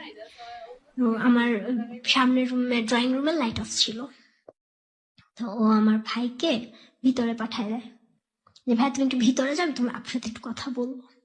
আমার ভাই ছোট, বুঝে না কিছু, চলে গেছে। আমি বলছি কেন পাঠাইছো ওকে ভিতরে? সেমনি আমার ওর সামনে হাত ধরবো, কেমন না ব্যাপারটা। তো আমার হাত ধরে ফার্স্টে, তারপর ও হাত ধরা থেকে ওর টোটালি আমার বডি টাচ করা, দেন কিস করা। এক সময় মানে আমার ভিতরে কোনো ফিল কিছুই ছিল না, ও জোর করে আমার সাথে ফিজিক্যাল রিলেশন করে ফেলে। ওই সময়টাতে হ্যাঁ, ওই সময়টাতে আমি জাস্ট কান্না করতেছিলাম, করার পর চলে গেল। তো আমি ওকে আবার আমার বাসায় আনি, ও আবার সেম কাহিনী করে। এভাবে 2-3 বার আমার সাথে জোর করে করার পর তখন আমার মধ্যে একটা ফিল চলে আসে যে একটা ছেলের যে মানে শরীরের প্রতি এত আকর্ষণ। ঠিক আছে, আমি ভেবেছি আমার তো ভার্জিনিটি চলে গেছে, আমি আর বাধা দিয়ে কি করব, করুক। ওই সময়টাতে মা কোথায় থাকতো? আমার ভাইকে নিয়ে স্কুলে যেত। আমার ভাই তখন সেন্ট্রাল গভর্নমেন্ট বয়েজ মানে মতিঝিল গভর্নমেন্ট বয়েজ হাই কখনো স্কুলে এরকম মনে হতো না যে হঠাৎ করে যদি বাবা চলে আসে বাসায় বা কেউ যদি চলে আসে তখন? হ্যাঁ, মনে হতো, ভয় লাগতো, বাট তারপরও সাহস করতাম। এন্ড ইন দ্যাট টাইম আপনি আপনাদের মধ্যে যে ফিজিক্যাল রিলেশনটা শুরু হয়ে গেছে সেটাকে ফিজিক্যালি আপনি এনজয় করছেন? আমি কোনো এনজয়মেন্ট পাইনি, তখনও আপনি এনজয় আমি করছেন? কোনো এনজয় পাইনি। তখনও যদি আপনি এনজয় না করেন তারপর আপনি ওকে সুযোগ দিয়ে যাচ্ছেন? হ্যাঁ, আমি ওকে দিয়ে, আমার তখন চিন্তা হয়েছে আমার তো চলেই গেছে, ও কখনো আমাকে ও কোনো, আপনার ভিতরে সেন্সটা করে করেছে যে আমার তো আসল মানে ভার্জিনিটিটা চলেই হ্যাঁ গেছে। চলেই গেছে, আমি এটা আটকে রেখে কি করবো। কিন্তু আপনি যেহেতু জিনিসটা আপনি পছন্দ করছেন না, তাহলে আপনি বারবার ওকে কেন এই সুযোগটা দিচ্ছেন? আমি ওকে বারবার না করি, বাট ও বলে যে দেখো তুমি বুঝবা, আস্তে আস্তে বুঝবা। সামহাও আপনাকে কনভিন্স করে? হ্যাঁ, আমাকে ও কনভিন্স করে। ওকে, তখন আপনি কোন ক্লাসে পড়ছেন? ক্লাস 10-এ। ক্লাস 10 এ পড়ছেন। ওকে, এভাবে আসে প্রতিদিন না, মানে মাসে সপ্তাহে একদিন দুদিন এরকম? সপ্তাহে 1-2 দিনও না, মাসে 2 দিন বা 3 দিন হুম। এরকম। তো এরকম করে মাসটা যায়। এপ্রিল মাসে 7 তারিখ, তো কত সাল? তখন 2012। ওকে, আমি যখন ওই দিনও শনিবারই ছিল মেবি, আমার এর আগে মানে বৃহস্পতিবার আমি স্কুল মিস দিই, ওই শনিবার আমার স্কুল বন্ধ ছিল। তো ও যখন আমার সাথে ওটা করার পর নর্মালি যেটা হলে যে কোনো প্রোটেকশন ছাড়া বা কিছু ছাড়া হলে মানে কনসেপ্ট করার ব্যাপারটা আপনি জানতেন? জিনিসটা জানতেন না, আপনি? আমি তখন বুঝিনি। তখন আপনি জানেন না, না? আমি জানি না। ও আপনাকে বিষয়ে কিছু না, বলেনি? কিছু বলেনি। ওকে, তো ও শনিবার দিন আসলো, আসার পর ওর কথা ছিল তোমার কি কোনো শরীর খারাপ লাগে? আমি হ্যাঁ, আমার শরীর খারাপ লাগে বলতে কি আমার এমনি ভালো লাগে না। আর তখন একদিনের মধ্যে তো কিছু হওয়ার কথাও না, বাট ও ব্যাপারটা ধরতে পারছিল যদি কিছু হয়ে যায় তখন ও ফাঁসবে। আমার শরীর খুব অসুস্থ, আমি মাথা ব্যথা ছিল প্রচুর। আমি একটু থামাচ্ছি। আপনাদের তার মানে যে যেটাকে বলি যে সেফ যে শারীরিক সম্পর্ক সেটা ছিল না? না, উইদাউট প্রোটেকশন? হ্যাঁ, উইদাউট প্রোটেকশন। ওকে, তো ও আসে, বাসায় আসার পর ও জাস্ট আমাকে ওই দিন ওষুধ দিতে আসে, আমাকে পিল দিতে আসে, যে আমাকে বলছে আমি তোমাকে এটা দিব, তুমি ব্রেকফাস্ট করার পর তুমি এটা খাবা, আর কোনো প্রবলেম হবে না। এটা আমি এটা কি আগেও করেছে ও? না, নাকি আগে না, ওইটাই ফার্স্ট। ওকে, তো এরপরে ও আমাকে ওষুধটা দেয়। আমাকে ওই দিন সকালবেলা আমি বাসায় বসে আমি ম্যাথ করছিলাম, তো আব্বু আমাকে অনেক বকাবকি করে, আমি খুব কান্নাকাটি করি। তো আব্বু আমাকে ওই দিন বাসায় বাইরে থেকে তালা দিয়ে রেখে যায়। আমার কাছে একটা চাবি ছিল বাসার তালা। তো ও যখন আসে আমি ওকে ভিতর থেকে চাবিটা দেই, ও তালাটা খুলে। আমি আসলে বুঝতে পারিনি যে আব্বু কিছু একটা টের পাচ্ছে বা কিছু একটা সামনে কিছু একটা ঘটতে পারে, এরকম কিছু আমার মাথায় আসেনি। তো আমি খুব কান্না করতেছিলাম, ও যখন আসছে আমি ওকে জড়ায় ধরে কান্না করে ফেলছি। কান্না করার পর ও আমাকে জাস্ট পিলটা দিয়ে আমাকে বলছে এটা রাখো, খাওয়ার পর তুমি খাবা। আমি কান্না করতেছি, আমার কান্না থামায় কি হয়েছে বললাম। বলার পর ও বের হয়ে যাবে, জাস্ট দরজার সামনেই ছিল, ঘুরে জাস্ট যাবে। এর মধ্যে আমি দেখি আব্বু সিঁড়িতে উঠতেছে, 4তলা সিঁড়িতে। তো এরপর আব্বু চলে আসলো। আমার উচিত ছিল ওকে আমি দরজার সামনে থেকে সরাই দিয়ে দরজা আটকাই দেওয়া, বাট আমি ওকে কেন বাসার ভিতর টেনে নিয়ে চলে আসছিলাম। এসে আমি ভিতর থেকে দরজা আটকাই দিছি। ও আমাদের বাসার বাথরুমে গিয়ে ঢুকছে। আব্বু সে দরজা নক করছে, তোমার দরজা খোলা কেন? আমি তো তালা দিয়ে গেছি। আমি বলছি আব্বু 4তলার আন্টি আসছিল, তো আন্টি বাসায় যেতে কি জন্য দরকার আছে। তো এরপর আব্বু আন্টির বাসায় যায়, তখন আমি ওকে বের করি, আর সেই মুহূর্তে 4তলা শীত আব্বুর সামনে পড়ে। My goodness. আব্বু সিঁড়িতেই চেঁচামেচি শুরু করে দেয়। আর ওকে দেখে? হ্যাঁ, ওকে কি দেখে বলে আপনার? বলতেছে যে তুমি কে, তুমি এখানে কি করতেছো? আব্বুকে থাপ্পড় মারছে একটা গালে, যে তুই কে বল। আমি দরজা আটকাই দিছিলাম, তখন আব্বু দরজা নক করছে, ঘরের ভিতর নিয়ে আসছে, সোফার উপরে আব্বুকে ধাক্কা দিয়ে ফেলছে। ওকে, হ্যাঁ, আমি তখনও চুপচাপ, আমি কিচ্ছু বলিনি। তো 4তলা আন্টি আসছে, কি হয়েছে? এর মধ্যে আব্বুর জুতা খুলে ওকে একটা জুতা দিয়ে গালে বাড়ি মারে, তোর কপালের সাইড দিয়ে একটু কেটে যায়।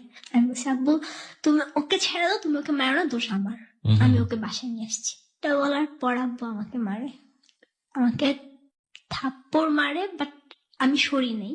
সেটার জন্য আব্বু আমাকে পেটে খুব জোরে একটা লাথি মারে। ওই মুহূর্তটাতে আমার মনে সেন্স ছিল নাকি আমি জানি না, আমি কোথায় ছিল, আমার চারপাশ অন্ধকার হয়ে গেছে টোটালি। আন্টি আসে, কি হয়েছে? আম্মু তখন আমার ছোট ভাইকে নিয়ে স্কুলে, আম্মু তো কিচ্ছু জানে না এদিকে কি হইতেছে। আমার চাচাকে ফোন দিচ্ছে, আব্বুর একটা মামা আছে দূর সম্পর্কের, ওনাকে ফোন দিছে যে আপনারা একটু আসেন। রানা তখন আপনার বাসার ভিতরে? হ্যাঁ, রানা তখন ওকে যেতে দেয় নাই। তো ওকে জিজ্ঞেস করছে ও কি করে না করে, ও ডিটেলস বলছে। কোথায় পড়তো? ও হচ্ছে একটা ন্যাশনাল ভার্সিটির আন্ডারে, ও আমাকে মিথ্যা কথা বলছিল। ও আমি যখন ক্লাস 8-এ পড়ি তখন ও সেকেন্ড ইয়ারে পড়তো। এরপর আমার চাচারা আসে, আব্বুকে ফোন দিয়ে আনা হয়। এর মধ্যে আমি অনেক মার খাই। আব্বু আমাকে, আমার মনে আছে আব্বু আমাকে মানে লাথি দিয়ে শোয়া, তারপর আব্বু আমার পেটে পাড়া দিয়ে মোচড় দিয়ে আমার পেটে পুরো মোচড় দিয়ে ফেলে। তো তখন হুট করে আমার পিরিয়ড হয়েছে। আমি মানে আমার ভিতর এমন একটা সেন্স ছিল, আমার খুব ছোটবেলা থেকে আমি যখন আমি বুঝতে শিখছি, আমি চিন্তা ছিল যে আমি মা হবো, আমার খুব কিউট কিউট বেবি হবে। আমি তখন আমার কেন মনে হচ্ছিল আমি মা হতে পারবো না। এখানে একটু বিষয় নোট করতে চাই, আমরা জানি যে এই অনুষ্ঠানটি লাখ লাখ শ্রোতা শোনেন, একেবারে ছোট বাচ্চা থেকে শুরু করে অনেক বয়োবৃদ্ধ মানুষ এটা শোনেন। আমি যতদূর জানি প্রত্যেকটি রিলিজিয়নের একটা রিলিজিয়াস্টিক কথা বলছি যে মেয়ে বয়প্রাপ্ত হওয়ার পর এবং তার গায়ে বাবার দ্বারা হাত তোলা এটা সম্পূর্ণরূপে নিষেধ, এটা অন্যায় এবং এটা করলে গুনাহ হবে।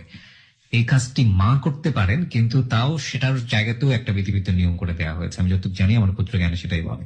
এই ধরনের পৈশাসিক কর্মকাণ্ড এটা যে কোনো বাবার দ্বারাই এটা মেনে নেওয়া খুবই খুবই কষ্টকর, কিন্তু এগুলো আমাদের সোসাইটিতে হয়। এবং যে বাবারা সন্তানের গায়ে হাত তোলেন, কি ছেলে কি মেয়ে, মেয়ের ক্ষেত্রে তো অবশ্যই সচেতন হবেন, কোনোভাবেই হাত তোলা উচিত নয় সন্তানের গায়ে, এবং সেই সন্তান যদি বয়প্রাপ্ত হন তাহলে তো প্রশ্নই ওঠে না।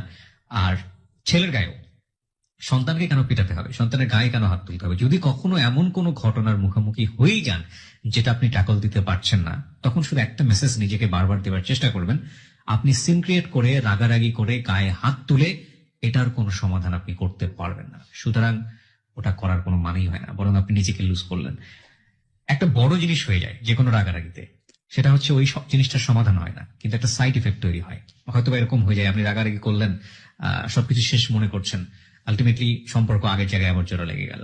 কিন্তু ওই যে রাগারাগি করলে যে জিনিসটা ধ্বংস করে দিলেন বা যে জিনিসটা ক্ষতি করে দিলেন, সেটা আলটিমেটলি কখনোই আর রিকভার হবে না। সুতরাং রাগের ব্যাপারটাই হচ্ছে ধ্বংস। এবং আমাদের বিশেষ করে ইসলাম ধর্মে একটা নিয়মই আছে, যদি তুমি রেগে যাও, দাঁড়িয়ে থাকা অবস্থায় রেগে যাও তাহলে বসে পড়ো, বসে থাকা অবস্থায় যদি তুমি রেগে যাও তাহলে শুয়ে পড়ো। মানে রাগটাকে কন্ট্রোল করার কথা বলা হয়েছে, রাগকে কখনো এক্সপ্রেস করার কথা বলা হয়নি। বলুন তারপর কি হলো? তো প্রায় 3-4 বারের মতো আমাকে আব্বু এরকম করে।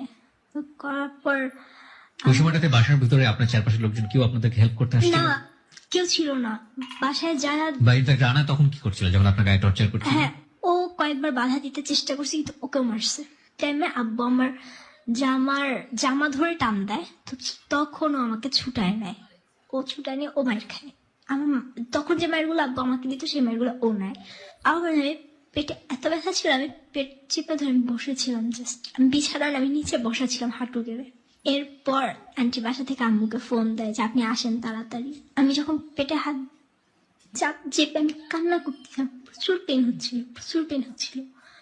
তো আন্টি জাস্ট বলছে কি তোমাকে মারছে? পর আমি জাস্ট মাথা নাড়ছি, আমার মুখ দিয়ে কোনো কথা বের হয়নি। এর মধ্যে রানা আমাকে ইশারা করছে যে তুমি পিলটা খেয়ে ফেলো, দেখলে প্রবলেম হবে। তো আমি পিলটা খেয়ে ফেলছি। আমি তারপর যখন ওয়াশরুমে গেছি তখন আমি দেখতে পাইছি যে আমার এটা পিরিয়ড হয়ে গেছে। এটার পর তো আন্টি আম্মুকে বলছে, আম্মু আমার ভাইকে ইমার্জেন্সি স্কুল থেকে, যেহেতু সরকারি স্কুল একটা নির্দেশের নামি দামি স্কুল, ওখান থেকে আনা যায় না, অনেক বলছে যে আমার মেয়ে অসুস্থ হয়ে গেছে, সেন্সলেস হয়ে গেছে, বাসায় হসপিটালে নেওয়ার কেউ নেই, বলে আম্মু নিয়ে আসছে। তো আম্মু আসার পর এই সিচুয়েশন দেখে আম্মু মানে দরজাতে আম্মু ঢুকতেও পারে নাই। আব্বু এখানে সিন ক্রিয়েট করতেছে, মানে আমাদের একটা বড় একটা লাঠি ছিল, ওটাতে নর্মালি কোনো পোকামাকড় বা ইঁদুর এই জাতীয় কিছু মারার জন্য। আব্বু ওই লাঠিটা নিয়ে আম্মুকে একটা বাড়ি মারে। ফরচুনেটলি ওইটা আম্মুর গায়ে লাগেনি, ওয়ালের সঙ্গে লেগে লাঠিটা 2 ভাগ হয়ে যায়। আমার পেট ব্যথা, আমি দাঁড়াতে পারতেছি না। তারপর আমি আম্মুকে এসে জড়াই ধরছি, আমি বলছি যা করছি আমি করছি, তুমি আমার মাকে মারবা কেন? আমার চাচা মনে আছে, আমাদের বাসায় 3-4টা বেদ ছিল, আব্বু রাখতো সবসময়। তো আমার চাচার বেদ দিয়ে আমার চাচা আমাকে পিটাইছিল এই ঘটনার পরে। হ্যাঁ, ওই দিনই সঙ্গে সঙ্গে আমার চাচা যখন আসছে এসে আমাকে পিটাইছিল। আর আমার মা আমাকে জাস্ট শলার যে ঝাড়ু থাকে, বিছানার ঝাড়ু, ওই ঝাড়ুর পিছনে দিয়ে জাস্ট আমার হাতে একটা বাড়ি দিছিল। আমি কানতে কানতে। রানা তখনও ঘরে? হ্যাঁ, রানা তখনও ঘরে। ওকে বেরোতে দিচ্ছে না? না, ওকে আপনি বলছিলেন যে আপনাদের বিল্ডিং আর বিল্ডিং পাশাপাশি ছিল, তাহলে তো ওর বিল্ডিং এ জেনে যাওয়ার কথা। হ্যাঁ, সবাই জেনে গেছিল, বাট মানে বাড়িওয়ালা তো ইন্টারফেয়ার করার কথা না, কেউই না। তো এরপরে আমার চাচা আম্মুকে অনেক বকাবকি করে। ফার্স্টে আম্মু ভাবছিল যেটা হয়তো আব্বুর কিছু একটা করা, যে আব্বু কোনো একটা সিন ক্রিয়েট করে জাস্ট হয়তো আমার পড়াশোনা কোনো একটা ব্যাঘাত ঘটাতে যাচ্ছে, বা আম্মু যেন টোটালি মানে মেন্টালি একটা প্রেশারে থাকে, এই ধরনের কিছু করতে যাচ্ছে। বাট পরে দেখা গেল আলটিমেটলি সেটা না, আমি রিলেশনে জড়িত। ও আম্মুর সাথে কথা বলতেছিল, আম্মুকে বলছে আন্টি ভুল যা করছি, আমরা ভুল করে ফেলছি, আপনি মাফ করে দেন। দেখেন আমি যদি এখন ওকে বিয়ে করি আমি ওরে পালবো কিভাবে, আমি তো স্টুডেন্ট। তারপর ও চলে যায়। ও যাওয়ার মুহূর্তে আমার ছোট ভাই আমাকে পরে বলে যে আপু ভাই আমাকে বলতেছিল যে তুমি আমাদের অনেক হেল্প করছো, সেজন্য তোমাকে অনেক থ্যাঙ্কস। তো পরে আমি কোচিং করলাম, স্কুল করলাম, আবার রেগুলার শুরু হলো। কোচিং এ আমার একটা টিচার ছিল, তো ওনার সাথে আমি খুব ক্লোজ ছিলাম। আমি ওনার সাথে আমার সবকিছু শেয়ার করতাম, উনি আমার লাইফের সবকিছু জানতো। আমি বোঝা থেকে তখন পর্যন্ত সবকিছু, জাস্ট ফিজিক্যাল রিলেশন এটা আমি কাউকে বলিনি। কম্পিউটার আমি ওনার কাছে একা পড়তাম, আমি ওনাকে বললাম যে দেখেন এরকম এরকম হয়েছে। আমার যখন মোবাইল আসে তখন আমি ওনার নাম্বার, ওনার সাথে আমি ফোনে কথা বলি, আমি টিচারের কথা মতো সবকিছু করি। এর মধ্যে ওরা আমার সাথে অনেকবার কন্ট্যাক্ট করছে, আমার ফ্রেন্ডদের সাথে কিভাবে নাম্বার জোগাড় করে কন্ট্যাক্ট করছে, আমার সাথে দেখা করতে চায়। একদিন আমি ওর সাথে দেখা করি, বাট তখন দেখলাম ওর মেন্টালি টোটালি আমার জন্য টান না, আমার ফিজিক্যালি ওর টান, ও আমার সাথে আবার করতে চায়, আমি করিনি। তারপর যেদিন বিদায় অনুষ্ঠান ছিল ওই দিন আমি ওকে ফোন দিয়ে আমি ওকে বলি যে দেখো আমি যদি সরে যাই তাহলে বুঝবাছি সেটা তোমার ফল্ট। আমি যখন রেজাল্ট দেখলাম, নর্মালি গোল্ডেনটা পরে জানা যায়, আমি প্লাস দেখে আমি আমার মাকে জড়ায় ধরে আমি রাস্তায় কান্না করছি। আপনি এ প্লাস পেয়েছেন? হ্যাঁ। ওকে, সায়েন্স থেকে ছিল নাকি? কমার্স থেকে। কমার্স থেকে। আমি আমার বাবাকে গিয়ে বললাম, আমার বাবা আমার সাথে কথা বলেনি। তো রাত্রেবেলা আমার স্যার আমাকে ফোন দিল যে মনিকা তুমি মোবাইলে দেখো, মোবাইলে ফুল রেজাল্ট দিতেছে সাবজেক্ট ওয়াইজ। তারপর যখন আমি মোবাইলে দেখলাম আমার গোল্ডেন আসছে। Golden A plus? কত সালে? 2013-এ। 2013-এ মতিঝিল থেকে? মডেল থেকে। মতিঝিল মডেল থেকে। Okay. College life start, totally new একটা লাইফ। তখন আমি একটা ছেলের সাথে আমি আবার রিলেশন করি। রিলেশন বলতে আমার তখন মেন্টালিটি ছিল আমি ছেলেদের ইউজ করব। কেন এটা মেন্টালি তৈরি হলো? আমি জানি না কেন, বাট আমার ভিতর চলে আসছে আমি ছেলেদের ইউজ করব। কি ছেলেটার নাম কি ছিল? তানভীর। ওকে। তারপর এই মোবাইল দেওয়ার পর আমি ওর সাথে কন্ট্যাক্ট করি। তো তখন আমার সাথে ফ্রেন্ডশিপ, নট লাভ, এই ধরনের কিছু না। একদিন আমি আমার মার কাছে ধরা পড়ে যাই। আমি আমাকে বলি আম্মু দেখো সাথে আমার জাস্ট ফ্রেন্ডশিপ আর কিছু না, বাট আম্মু আমাকে বিলিভ করে নাই। আমি অনেক উল্টাপাল্টা কথা বলেছিল। আমি আমার আম্মুর সাথে রাগ করে আমি অনেকগুলো ওষুধ খাই। তারপর আমাকে ওয়াশ করায় নিয়ে আসার পর আমি তখন আবার টোটালি সুস্থ, আমি পড়াশোনা করতেছি ভালোভাবেই। মাঝখানে আমার হঠাৎ করে কেন যেন মনে হলো যে রানা আমাকে সত্যি লাভ করে, আমি ওকে ঠকাইছি। এটা চিন্তা করে আমি ওর কাছে আবার ব্যাক করলাম। বাট ব্যাক করার 1.5 মাসের মাথায় আমি জানতে পারলাম ওর একটা ফ্রেন্ডের মাধ্যমে আসলে আমাকে লাভ করে নাই কখনো, ও আমাকে টোটালি ইউজ করছে। তারপর আমার সাথে রিলেশন হয় হচ্ছে শাওনের। 1 মাসের রিলেশন ছিল, বাট ও আমার সাথে রিলেশনটা করে টাকার জন্য। আরেকটা মোমেন্টস যেটা আমার লাইফে অনেক কিছু চেঞ্জ করে দিছে, আমি যে কোচিং এ পড়তাম ওই কোচিং এরই ফার্স্ট ইয়ার, আমি যখন সেকেন্ড ইয়ারে ফার্স্ট ইয়ার একটা ছেলে নতুন স্টুডেন্ট আসছে, ও আমাকে মনে করতো আমি ফার্স্ট ইয়ারে ওদের সাথে স্টুডেন্ট। তো আমার সাথে কথা বলতে ট্রাই করতো, বাট কখনো পারেনি। ওকে ফোন দিই, ওর সাথে কথা বলি। তো একদিন আমার সাথে দেখা করতে আসে, ওকে আমি আমার টোটাল লাইফ হিস্ট্রি বলি। তো বলার পর ও বলে যে তোমার সবকিছু মাইনে নিয়ে আমি তোমার সাথে রিলেশন করবো। বাট ও আমার 1 বছরের জুনিয়র ছিল। তারপর আমি রিলেশন করলাম। রিলেশন করার 1 মাসও হয়নি, কয়েকদিনের মাথায় হঠাৎ করে ওর মাথায় কি হলো আমি জানি না, আমার ফ্রেন্ডের সাথে আমার সাথে আমার 2টা ফ্রেন্ড ছিল, একজনের নাম হচ্ছে মাটি আর একজনের নাম সূচনা। তো ওদের 2জনকে নিয়ে আমার ওর সাথে রিলেশন। মাটির সাথে খুব ভালো আন্ডারস্ট্যান্ডিং ছিল। ওকে ফোন দিয়ে বলছে যে আমি মনিকার সাথে ফিজিক্যাল রিলেশন করবো, তুই আমাকে হেল্প করতে হবে। তারপরে তো ও মাটিকে বললো, মাটিকে অনেক কষ্টে ও কনভিন্স করলো। পরের দিন আমি মাটির বাসায় গেলাম, এমনি যাই, প্রতিদিনই যাই নর্মালি, কোচিং এর পর তো গেলাম। যাওয়ার পর ও আসলো, আসার পর তখন আমি বললাম কি হয়েছে, তখন বলতেছে ও তোর সাথে ফিজিক্যাল রিলেশন করবে। আমি বলছি ইম্পসিবল, আমি করবো না। লাভ মানে কি এইটা, লাভ মানে কি ফিজিক্যাল রিলেশন, আমি করবো না। মাহমুদ আমাকে বলতেছে যে তুমি তো শাওনের সাথে ফিজিক্যাল রিলেশন করছো, এই জন্য তুমি এখন আমার সাথে করতে চাইতেছো না। আমি বলছি আমি শাওনের সাথে ফিজিক্যাল রিলেশন করিনি, আমার লাস্ট রান্নার পর আমার কারোর সাথে আমার কোনো ফিজিক্যাল রিলেশন হয়নি। তো ওর সাথে আমার 4 মাসের রিলেশন ছিল। 4 মাসের মধ্যে মোটামুটি প্রায় অনেকবার আমার সাথে রিলেশন হয় ফিজিক্যালি। ওর সাথে রিলেশনের পরে আমি এফবি আইডি খুলি, আমি ফেসবুক আইডি চালাচ্ছি। তো তখন আমার অবস্থা এমন হয়ে গেছে, আমি মেন্টালি সিক হয়ে যাইতেছি। আমি তখন খুঁজতেছি আমার এখন টোটালি আমার মেন্টালি সাপোর্ট দিতে পারবে, আমার এরকম একজন মানুষ আমার লাগবে। এর মধ্যে আমার মাহমুদের সাথে যতবার ফিজিক্যাল রিলেশন হয়েছে ততবারই আমার ফ্রেন্ডরাই আমাকে ওই মাটির কথা বললাম, আমাকে উদ্বুদ্ধ করছে। একটা বিষয় আমি একটু ছোট করে আপনার কাছ থেকে জানার চেষ্টা করি। এই যে আপনি এত বড় বড় মানে শারীরিক সম্পর্কে জড়িয়ে আছেন, এগুলো সবার সাথে আপনি শেয়ার করতেন? মাটি বা আপনার ফ্রেন্ডের সবাই জানতো না, বিষয়গুলো? সবাই জানতো না। তাহলে বিষয়গুলো নিয়ে বারবার কেন চেস করছে সবাই? এটা শুধু মাটি করতেছিল, কারণ মাটি জানতো শুধু, মানে মাহমুদের সাথে আমার যে রিলেশনটা ছিল ফিজিক্যালি, এটা ওই রান্নার পরে যে ছেলেটার সাথে আপনার রিলেশন হয় তার নাম কি ছিল? আর তানভীর। তানভীর। ওটা এন্ড হলো কিভাবে? ওটা এন্ড হলো হচ্ছে আমি ওই যে ওষুধ খেলাম রাগ করে। আচ্ছা, রাগ করে ওষুধ খাওয়ার পর আম্মু আমাকে বললো, মানে আমি আমাকে বুঝাইতে চাই যে আমার এই ধরনের কিছুই না। এবং তারপর থেকে যোগাযোগ হ্যাঁ, বন্ধ তারপর করে থেকে দিয়েছেন? আমি টোটালি যোগাযোগ অফ বন্ধ করে করে দিয়েছেন। দিয়েছি। তানভীরের পরে যে ছেলেটা আসলো তার নাম কি? শাওন। শাওনের সঙ্গে আপনার শারীরিক না, আমার সম্পর্ক ছিল কিছুই না, ছিল না। কিন্তু এই সম্পর্কটা এন্ড হলো কিভাবে? এটা ও আমাকেও অ্যাভয়েড করতো। একটা পর্যায়ে গিয়ে অ্যাভয়েড করেছে। হ্যাঁ, ওই টাকাটা যখন নিল নেওয়ার টাকা পরে নেওয়ার অ্যাভয়েড পর করেছে। থেকে avoid। এরপরে যে আসলো তার নাম কি? মাহমুদ। মাহমুদ মূলত চাইতো আপনার সঙ্গে এই ধরনের সম্পর্ক হ্যাঁ, জড়াতে, এটাই। এবং মাহমুদের সঙ্গে আপনি তখন কন্টিনিউ করছেন। হ্যাঁ। ওকে, তারপর? আর তখনই আমার পরীক্ষার মধ্যে এই পরীক্ষা আমার এমন একটা দিনে যে আমি টোটালি রিভাইজ করা ছাড়া, আমি পড়া ছাড়া আমি পরীক্ষা দিয়ে আসছি, বোর্ড এক্সাম। ইন্টারমিডিয়েট? হ্যাঁ, ইন্টারমিডিয়েট বোর্ড এক্সাম। আমি একটা দিনও বই নিয়ে বসেছিলাম, বাট আমি পড়তে পারিনি। My goodness. এসএসসি তে গোল্ডেন প্লাস পাওয়া একটা স্টুডেন্ট ইন্টারমিডিয়েট, তার কি অবস্থা? এটা অনেক পরীক্ষিত সত্য। আমি আমার স্টুডেন্ট লাইফে দেখেছি, মানে আমার সাথে পড়াশোনা করেছে এরকম বন্ধু এসএসসি তে সুপার ব্রিলিয়ান্ট রেজাল্ট এবং খুবই ভালো রেজাল্ট, কিন্তু ইন্টারমিডিয়েটে পাশই করেনি।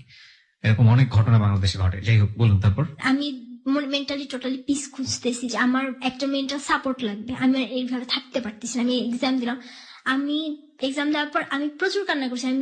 আমার টার্গেট ছিল আমি এখানেও গোল্ডেন পাবো, বাট আমি বলছি আম্মু আমি গোল্ডেন হয়তো বা পাবো না, আমি প্লাস পাবো, এটুকু আমি শিওর ছিলাম, বাট গোল্ডেন পাবো না। তারপর এফবিতে এরকম ফ্রেন্ড, নিউ ফ্রেন্ড, মানে আমাকে যে রিকোয়েস্ট পাঠায় আমি সবই অ্যাকসেপ্ট করি, খেয়াল করি না।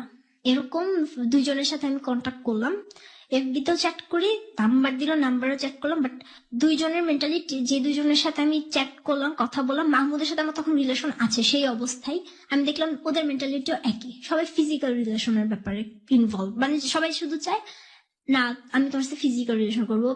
ফেসবুকে ওরা আমার বাজে বাজে পিক চাচ্ছে, বাট আমি দিইনি। রোজার ঈদের পর হঠাৎ করে আমার আইডিতে একটা রিকোয়েস্ট আসে, আরিফ বিল্লাহ রাফি নামে। আরিফ বিল্লাহ রাফি মানে আমাদের এই মুহূর্তে যিনি প্রেজেন্ট আছে। ওকে। তো আমি জানি না, আমি সব রিকোয়েস্ট আমি দেখার সঙ্গে সঙ্গে একসেপ্ট করে ফেলছি, বাট ওর রিকোয়েস্ট একসেপ্ট করার কেন যেন মানে একটু দ্বিধাদ্বন্দ্বের মধ্যে ছিলাম, কি একসেপ্ট করব কি করব না। কত সালে আসছে এটা? কত সালে কথা বলছেন? 2000? এই সালেই, জুলাইয়ের ঘটনা। জুলাই মাস, মানে এই কিছুদিন আগে যে জুলাই মাস গেল। হ্যাঁ, রোজার ঈদের পরপরই। ওকে। তো আমি ওর পুরো প্রোফাইলটা দেখি, ওর প্রোফাইলে ছিল ও শামসুল হক খান স্কুল অ্যান্ড কলেজ থেকে SSC pass, Cambrian school and college থেকে এইচএসসি, আর ঢাকা ইউনিভার্সিটিতে পড়ে। অনেক দ্বিধাদ্বন্দ্বের পর আমি ওকে একসেপ্ট করি, করার পরও ওর সাথে আমার চ্যাট শুরু হয়। ওই ফার্স্ট আমাকে নক করে, তো নক করার পর এরপর ও আমাকে বলে ওর আরেকটা আইডি আছে রাফেদ চৌধুরী, মানে রাফায়েদ হাসান রাফেদ নামে। তো ও আমাকে ওই আইডি থেকে আমাকে অ্যাড পাঠায়, আমি ওকে অ্যাকসেপ্ট করি, ওর সাথে আমার চ্যাট শুরু হয়। আমি ওকে আপনি করে বলে আমাকে তুমি করে বলে, আমি হ্যাঁ মন খারাপ। তো একদিন আমি ওর ফোন নাম্বার চাই, আমি নিজেই চাই ওর ফোন নাম্বার, আমাকে ফোন নাম্বার দেয়, আমাদের ফোনেও কথা হয়। তারপর 2-1 দিন পর ও আমার সাথে দেখা করতে চায়, আমি তোমার সাথে মিট করবো আমার ফ্রেন্ড, জাস্ট ফ্রেন্ড হিসেবে। তো আমি তখন অ্যাডমিশন কোচিং করছি।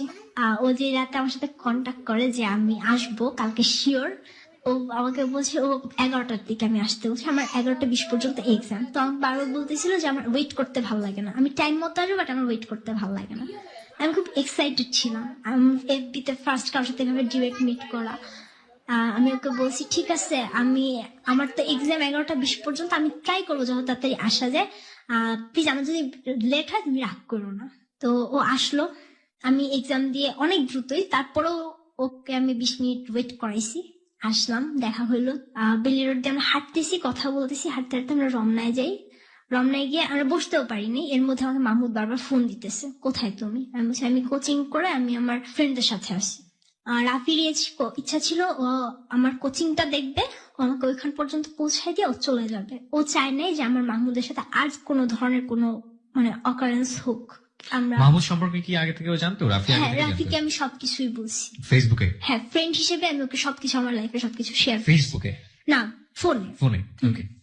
তখন আমরা রিক্সা দিয়ে যাওয়ার পর আমরা একটা মোড়ে নামি, কারণ বেশি দূর রিক্সা নিয়ে গেলে কোনো টিচারের সামনে বা আম্মুর সামনে পড়ে গেলে প্রবলেম।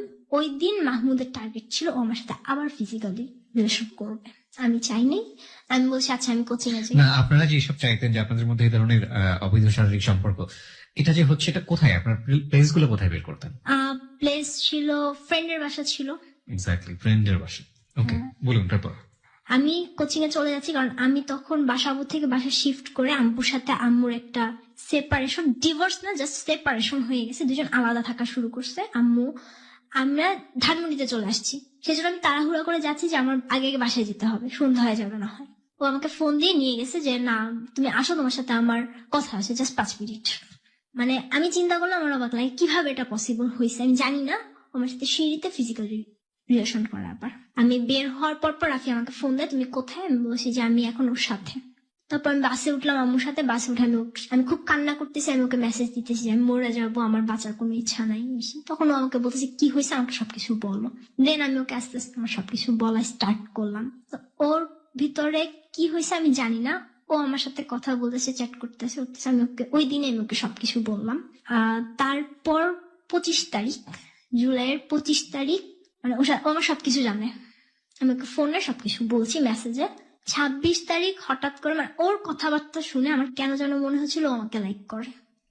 রাফির কথা? হ্যাঁ, রাফি আমাকে লাইক করে। তো আমি তখন 26 তারিখ মানে 12টার পর, রাত্রেবেলা 25 তারিখ রাত 12টার পর আমি ওকে জিজ্ঞেস করলাম মেসেজ দিয়ে যে ডু ইউ লাভ মি? তো রাফি তখন বললো যদি বলি হ্যাঁ। তো আমি বলছি না, আমি হ্যাঁ না, আমি ডিরেক্ট অ্যান্সার চাই, হ্যাঁ অথবা না। তখন ও আমাকে বললো হ্যাঁ আই লাভ ইউ। দেন ও আমার কাছে জানতে চাইলো, বাট আমি কনফিউজ, আমি জানি না আমি লাভ করি কিনা। আমি বলছি দেখ আমি জানি না, আমি বলতে পারবো না। আপনি যে তখন মাহমুদের প্রতি ফলেন, মাহমুদ আপনার জীবনে আছে, সেটা তো রাফি জানতো? হ্যাঁ, সব জানতো। জানার পরে সে আপনাকে কিভাবে প্রপোজ করে? প্রপোজটা আমি জানি না ও কেন করছে, মানে আমি ওকে জিজ্ঞেস করছি, ও Okay, now আমাকে come to হ্যাঁ the point. বলছে। রাফি এখানে আছে। রাফি, যেটা হচ্ছে যে মনিকা তো সবকিছু শেয়ার করতে আপনার সঙ্গে, তাই না? এবং এটা জানার পরেও আপনি ওকে কেন প্রপোজ করেছিলেন বা ওকে ভালোবাসলেন কেন? না, আমি আসলে মনে কোনো সময় সাহস মনে পাইতাম না যে আমি ওকে মনে করবো যে মনিকা আমার খুব মানে তোমাকে খুব মানে ভালো লাগে মানে। না, কিন্তু ওর লাইফে তো একটা ছিল একজন। হ্যাঁ আমি জানি হ্যাঁ। ছিল, জাস্ট ওর লাইফ স্টোরিটা মানে আমার কাছে মানে এরকম করছে যে এ একটা মেয়ে এত কিছু সাফার করছে, যদি একজনকে যদি ভালোবাসে ট্রুলি সে ছাড়বে না, মানে কোন দিন সে ছাড়বে না। আমি শুধু এইটুকু মানে জানতাম। এই রিলেশন মানে 26 তারিখে আমাদের দুজন মানে ও আমাকে আই লাভ ইউ বললো, আমি সকালের দিকে আমি ওকে বললাম। 2 দিন পরে রিলেশন হওয়ার পরের মিট, ওই দিন টোটালি টার্গেট নিয়ে বের হয়েছে আমি মাহমুদের সাথে রিলেশন ব্রেকআপ করে ফেলবো। এর মাঝখানে মাহমুদ আমাকে যত ফোন দেয় আমি ওকে টোটালি অ্যাভয়েড করে স্টার্ট করলাম। ও আমাকে মেসেজের উপর মেসেজ দেয়, কল দেয়, আমি কলও রিসিভ করি না, মেসেজেরও রিপ্লাই দিই না, টোটালি অ্যাভয়েড করতেছি। ও আমাকে থ্রেট দিতেছে যে তুমি যদি আমাকে রিপ্লাই না করো আমি আন্টিকে বলবো, সবকিছু বলবো। আমি তারপর রিপ্লাই করি না। দেন আমি ওই দিন যখন আমাদের মিট হলো, ও আর আমি 2টা পর্যন্ত ঘুরলাম। 2টা বাজে আমি কোচিং এর কাজ দিয়ে আমি আম্মুর সাথে, আম্মু যে কোচিং এ জব করে আমি ওইখানে গেলে আমি আর আম্মু একসাথে বাসায় চলে আসবো, ওইখানে যাচ্ছি। তো মাহমুদ ওই দিন কোচিং থেকে বের হয়ে ও আমি যেখানে কোচিং করি ওইখানে দাঁড়ায় ছিল। তো আমি আমার ফ্রেন্ড যে নূপুর, ওকে বলছি মাহমুদ যদি তোকে ফোন দেয় কিছু দেয় তুই বলবি মনিকা কোচিং এ ক্লাসে আসে। আর কিছু বলবি না। তোকে যদি রাস্তায় দেখে বলবো অফিস রুমে কাজ করতেছে, তো তুই মানে ও এখন দেখা করতে পারবে না, ও আসবে পরে। ও যেন মাহমুদ যেন আমাদেরকে দেখতে না পায়, আমরা অন্য দিক দিয়ে চলে যাচ্ছি। এর মধ্যে মাহমুদ আমাকে ফোন দিছে, কোথায় তুমি? আমি মধুকে বলছি আমি তোমার সাথে রিলেশন রাখবো না, আমার ভালো লাগে না। আমি রাফিকে পাঠাই দিলাম যে তুমি সামনে চলে যাও, এদিকে দাঁড়ানো দেখলে প্রবলেম হবে। ও আসলো, এর মধ্যে মাহমুদ বলতেছে আন্টি আমাকে বলছে তুমি আমার সাথে কোচিং এ যাওয়ার জন্য। আমি আন্টিকে সবকিছু বলছি, আন্টি সব জানে। তার 2 মিনিট আগে আমার সাথে আম্মুর কথা হয়েছে, আমি বলছি আম্মা আমাকে কথা কিছু বলে নাই, তুমি যাওয়া লাগবে না, আমি একাই যেতে পারবো। ও আমার পিছন পিছন আসতেছে, দেন আমাকে বারবার রিকোয়েস্ট করতেছে মনিকা প্লিজ তুমি যাও, আমি জানি তোমার রাফির সাথে তোমার কিছু একটা হয়েছে। আর ও আমাকে আরেকটা কথা বলতেছে, মাটির কথা তুলে, যে মাটি আমাদেরকে সেদিন দেখছে, মাটি বলছে রাফি মাটির সাথে মাটিদের ক্লাসে পড়ে, মাটি যে ব্যাচে কোচিং ক্লাস করে সেই ব্যাচে রাফি মাটির সাথে কোচিং করে। আমি বলছি ও যা ইচ্ছা তাই করে, তোমার সমস্যা কি? তোমার কাছে তোমার কৈফিয়ত দিতে হবে না। এটা বলে তো রাস্তায় আমার গলা টিপে ধরে। মাহমুদ? হ্যাঁ মাহমুদ। তারপর আমরা গেলাম, ও রাফির সাথে দেখা, ও রাফির সামনে একটা ছুরি নেয়, মানে রাস্তায় যে টং দোকানগুলো থাকে ওখানে যে ছুরি থাকে, একটা ছুরি নেয়, নেয়ার পর ছুরিটা নিয়ে কতক্ষণ নাড়াচাড়া করে আবার রেখে দেয়। এরপরে আম্মুর কাছে যায়, গিয়ে আম্মুকে অনেক উল্টাপাল্টা কথা বলে যে আম্মু তখন জানে যে আমার কারো একজনের সাথে রিলেশন আছে, বাট কার সাথে সেটা আম্মু জানতো না। তো আম্মুকে বলে যে আন্টি আপনি তো জানেন একজনের সাথে আপনার মেয়ের রিলেশন, সেই ছেলেটা আমি। তো আম্মুর পা ধরে কান্নাকাটি করে। পরে আম্মু বলে দেখো এটা কখনোই পসিবল না, তুমি একটা ছোট ওর যে জুনিয়র একটা ছেলে, তুমি কিভাবে ওর সাথে রিলেশন করো, এটা তো কখনোই হইতে পারে না। ও আম্মুকে অনেক উল্টাপাল্টা কথা বলে। ও বলে আমি ওর বাসায় গেছি, ওর সাথে আমার মানে হাজব্যান্ড ওয়াইফের মধ্যে যে ধরনের সম্পর্ক হইতে পারে ওর সাথে আমার সব হয়েছে, শুধু বিয়ে করাটা বাকি। এর মধ্যে এই করতে করতে আমরা রাস্তা দিয়ে যখন যাচ্ছি তখন মাহমুদ একটা সিন ক্রিয়েট করে, একটা গাড়ি আসতেছিল, ও গাড়িটার সামনে চলে যায়, গাড়িটাকে ধাক্কা মারে। ও কিছু হয়নি, জাস্ট হাত একটু ছিলে গেছিল। তারপর ও যে এলাকায় ছিল কলোনিতে, ওইখানে ওর বড় ভাই যারা আছে ওরা বলে বড় ভাই ইসি, ওনারা কয়েকজন চলে আসে, তো সম্পূর্ণ জানতে চায় ব্যাপার কি ইসি। তো আমি বললাম যে দেখেন এরকম তেমন কোনো কিছুই না। আম্মু বলে যে দেখেন তেমন কোনো কিছুই না, কোচিং এর পরে এখন এরকম করতেছে। রাফি তখন আমাকে আর আম্মুকে পাঠায় দেবে যে আপনারা যান, আমি এদিক সামলাচ্ছি। আমি আর আম্মু বাসে উঠে চলে আসি। তারপর থেকে আমার রাফির সাথে কন্টিনিউয়াসলি যাচ্ছে। আম্মু জানে, আম্মু আমাকে জিজ্ঞেস করছে ও কি করে না করে। রাফি আমাকে যেটা বলছে যে ও AIUB থেকে ও BBA কমপ্লিট করছে সফটওয়্যার ইঞ্জিনিয়ারিং এর উপরে, ওর MBA করবে। তো আমি আম্মুকে সেগুলাই বলি। এর মধ্যে রাফি আমাকে বলছে ওর ফ্যামিলিতেও জানাই দিছে। আম্মু বিলিভ করতো না, আম্মু কোনো ছেলেদের বিলিভ করে না। মাঝখানে যেটা হয়েছে, ওকে একদিন আমি আমার বাসায় আনি, আমাদের কোনো কিছুই না, জাস্ট আমাদের ইচ্ছা ছিল জাস্ট আমরা এমনি জাস্ট হাগ করবো, কিস করবো, এতটুকুই। বাট ওই দিন আনফর্চুনেটলি ওর সাথে আমার ফিজিক্যাল রিলেশন হয়ে যায়। টোটালি ওরও কোনো ইচ্ছা ছিল না, আমারও কোনো ইচ্ছা ছিল না। এরপর আমাদের ফার্স্ট মান্থ খুব ভালো কাটলো। সেকেন্ড মান্থ আমাদের এই 25 তারিখে আমাদের 2 মাস হলো। 1.5 মাস টোটালি ভালো, তেমন কোনো প্রবলেম না। হ্যাঁ আম্মু মাঝে মধ্যে প্রবলেম করতো, আমি পড়াশোনা খুব কম করতেছি। আমি আমার রেজাল্ট দেখে বিলিভ করতে পারিনি যে রেজাল্ট আমার খারাপ হবে। আমি 4.58 পাই, বাট আমি শিওর ছিলাম আমার A+ থাকবে। ওই যেদিন বের হয়েছি বাসা থেকে তার আগের দিন ওর সাথে আমার দেখা হয়েছে, ও এসে আমার সাথে দেখা করে গেছে। আমরা ছিলাম একসঙ্গে, সারাদিন ছিলাম, ঘুরে টুরে তারপর গেছে। তো আমাদের মধ্যে এমন একটা অবস্থা যে আমাদের যদি একদিন দেখা না হয় মানে থাকতে পারতেছি না। একদিন দেখা না হইলে মানে চ্যাট করতেছি, আধা ঘন্টা যদি আমাদের মধ্যে চ্যাট অফ থাকে একজন একজনে পাগল হয়ে যায়, এরকম অবস্থা। পরে ওর বাসা হচ্ছে যাত্রাবাড়ি সানারপাড়ে, আমি থাকি মোহাম্মদপুর। এই প্রান্ত থেকে ও প্রান্ত, ও প্রতিদিন আসতো। তো ওই দিন ও বলতেছে তুমি আসো। আমি ফার্স্ট সকালবেলা বলছি আমি আসি, ও বলছে যে না তুমি রেস্ট নাও, তুমি অসুস্থ, তোমার আসার দরকার নেই। তারপরে 12টার দিকে ও বলতেছে না তুমি আসো, কি যেমনি পারো যত তাড়াতাড়ি পারো আসো। তো পরে আমি খুব তাড়াহুড়ো করে রেডি হয়ে আমি গেলাম।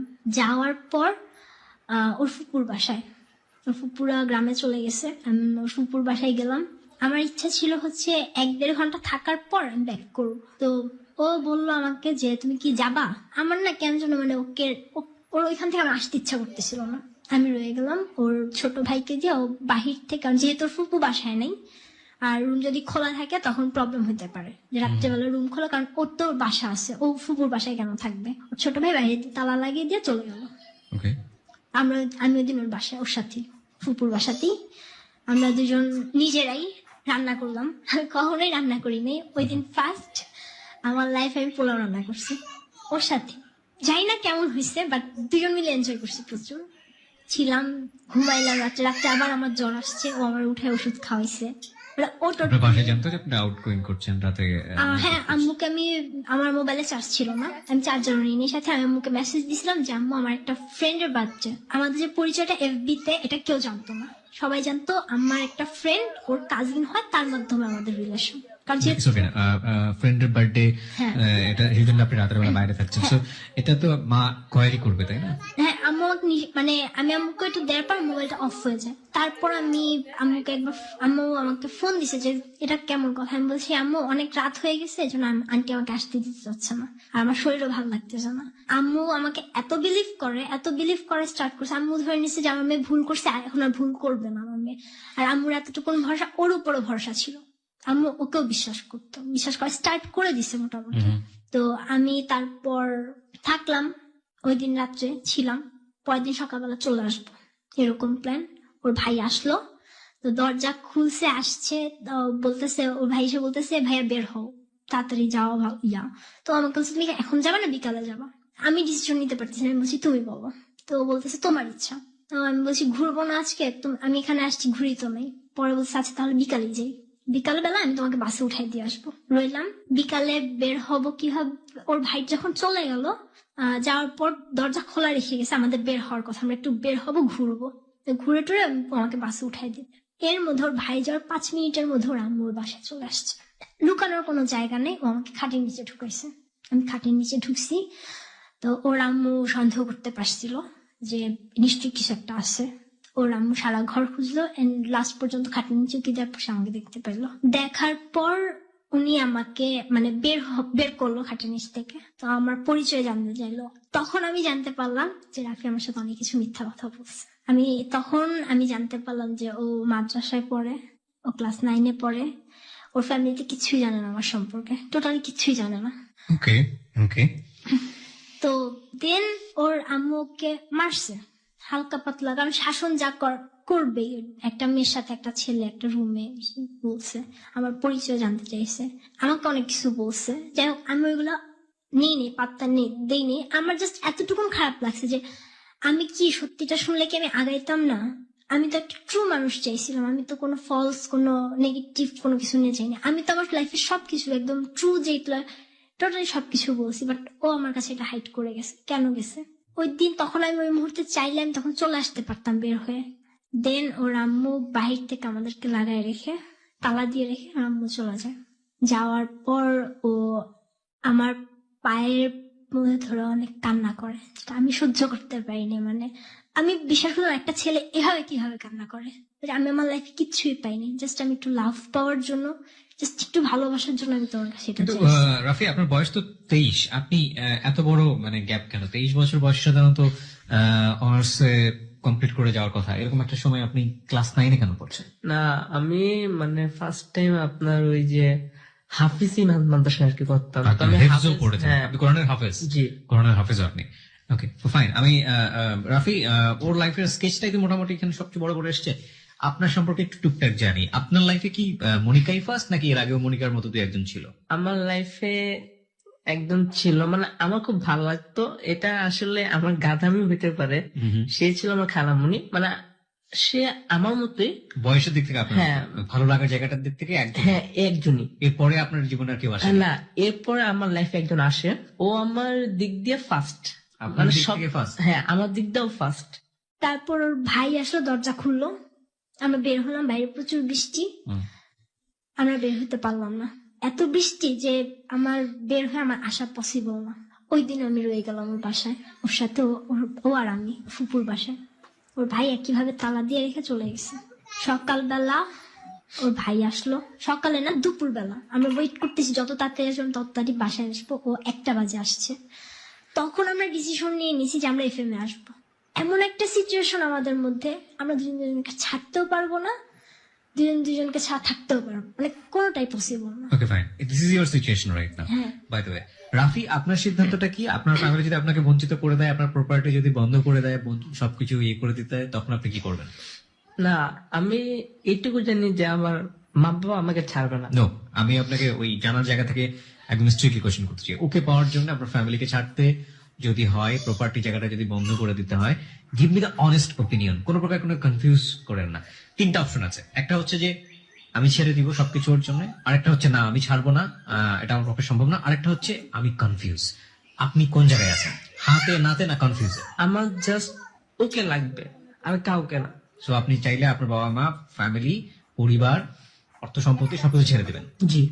আপনার ওপিনিয়নটা কি মনিকা? আমি ওর জন্য সব করতে পারবো। সব করতে পারবে বলতে? আমাকে যদি বলা হয় যে হ্যাঁ আমার মা আমাকে টোটালি আলাদা, আমি এখন টোটালি আলাদাই, সত্যি কথা বলতে। মানে লাইক রাফির মতো আপনি আপনার হ্যাঁ, ফ্যামিলি সবকিছু ফ্যামিলি ছেড়ে সব দিতে কিছু পারেন। ছেড়ে দিতে পারবো। সম্পর্কের জায়গাটার বয়স হচ্ছে কয় মাস? 2 মাস। 2 মাস। 2 মাসের মধ্যে আপনারা দুজনই ফ্যামিলিকে ছাড়তে পারেন, এরকম একটা অবস্থার মধ্যে আসছেন। একজনের বয়স হচ্ছে 23 এবং আরেকজনের বয়স হচ্ছে মাত্র 17 কিংবা 18 আমরা বলতে পারি। এরকম একটা জায়গাতে আসলে আমার মনে হয় যারা শুনেছেন আজকের এই এপিসোডটা, তারা কেউই ওদেরকে বলবেন না যে ওরা ওদের জায়গাতে ঠিক আছে এবং ওরা বিয়ে করতে পারে, ওদেরকে মত দেওয়া উচিত। কিন্তু এটাও ঠিক যে ওদেরকে ডিটাস্ট করা বা ওদেরকে এই জায়গাটা থেকে আলাদা করার জন্য ওদের সাথে রাফ বিহেভ করলে সেটা রেজাল্ট কি হবে, সেটা মনিকার জীবনে অতীতে বহুবার আপনারা জেনেছেন বা ঘটেছে। আলটিমেটলি প্যারেন্টসদের এখানে কি আচরণ করা উচিত বলেন? আমরা যেদিন লাস্ট বের হয়ে চলে আসার কথা, সকালবেলা ভাই আমরা বললাম আমরা এফএমে আসবো, ওই দিন ঈদের আগের দিনের কথা। ওর ভাই এসে দরজা খুললো, আমরা বের হলাম।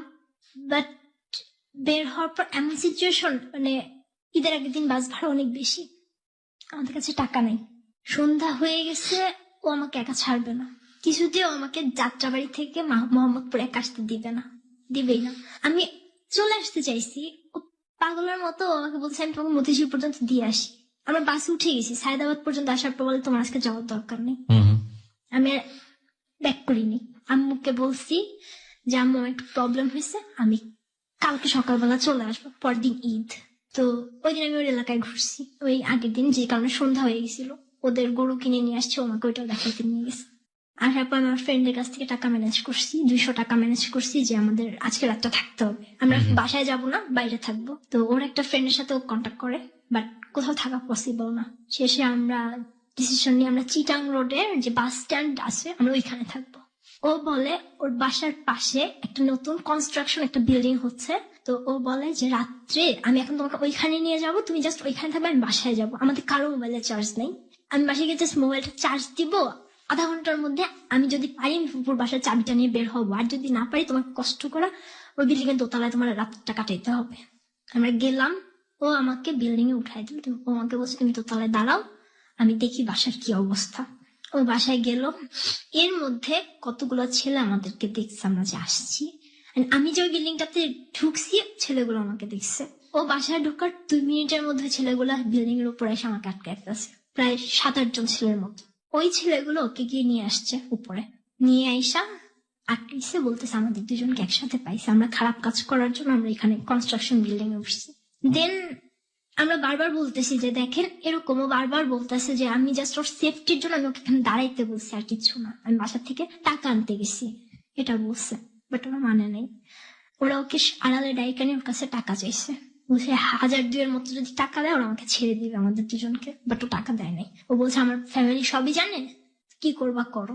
অনেক প্রবলেম হয়, অনেক কিছু হয়, ওর বাবা ওকে ওখানে এসে মারে, দেন আমাকে অনেক কিছু বলে, মানে একটা মেয়েকে খারাপ যতভাবে বলা যায়। আম্মু আসতে চায়নি সকালবেলা ঈদের দিন, বাট আম্মুকে নিয়ে আসা হয়, আম্মু মামি আসে, আসার পর ওনারা আমাকে নিয়ে যেতে চায়, বাট আমার কথা আমি ওকে ছাড়া যাবো না, ও আমাকে ছাড়বে না। বুঝতে পারছি জটিলতা অনেক বড়। এখন কি চাচ্ছেন আপনারা? আপনি কি আপনার ফ্যামিলিতে থাকেন, স্টে করেন, নাকি বের করে দিয়েছে? আমি আমার ফ্যামিলি থেকে গতকাল বের হয়ে চলে আসছি। গতকাল বের হয়ে চলে আসছেন, আপনার মা বের করে দিয়েছে আপনাকে? বের করে দিয়েছে বলতে আমি তো বলছিলাম বাবা মা আলাদা থাকে, আমার মা আমার উপর প্রচুর পরিমাণে মেন্টালি টর্চার করতেছে। তার কথা হচ্ছে আমি তার সাথে থাকতে পারবো না, যদি থাকতে চাই আমার ওকে ছাড়তে হবে, আর তা না হলে তারা আমাকে আমার বাবার হাতে উঠাই দিয়ে আসবে, আমার বাবা আমাকে যা করে করবে। ওকে, আপনার অবস্থা কি? আপনার ফ্যামিলিতে কি অবস্থা রাফি? আমার মানে যা হওয়ার সব হয়েছে, তো আমার আব্বু আম্মু আর একবার আপনার কিচ্ছু মনে বলেন নাই।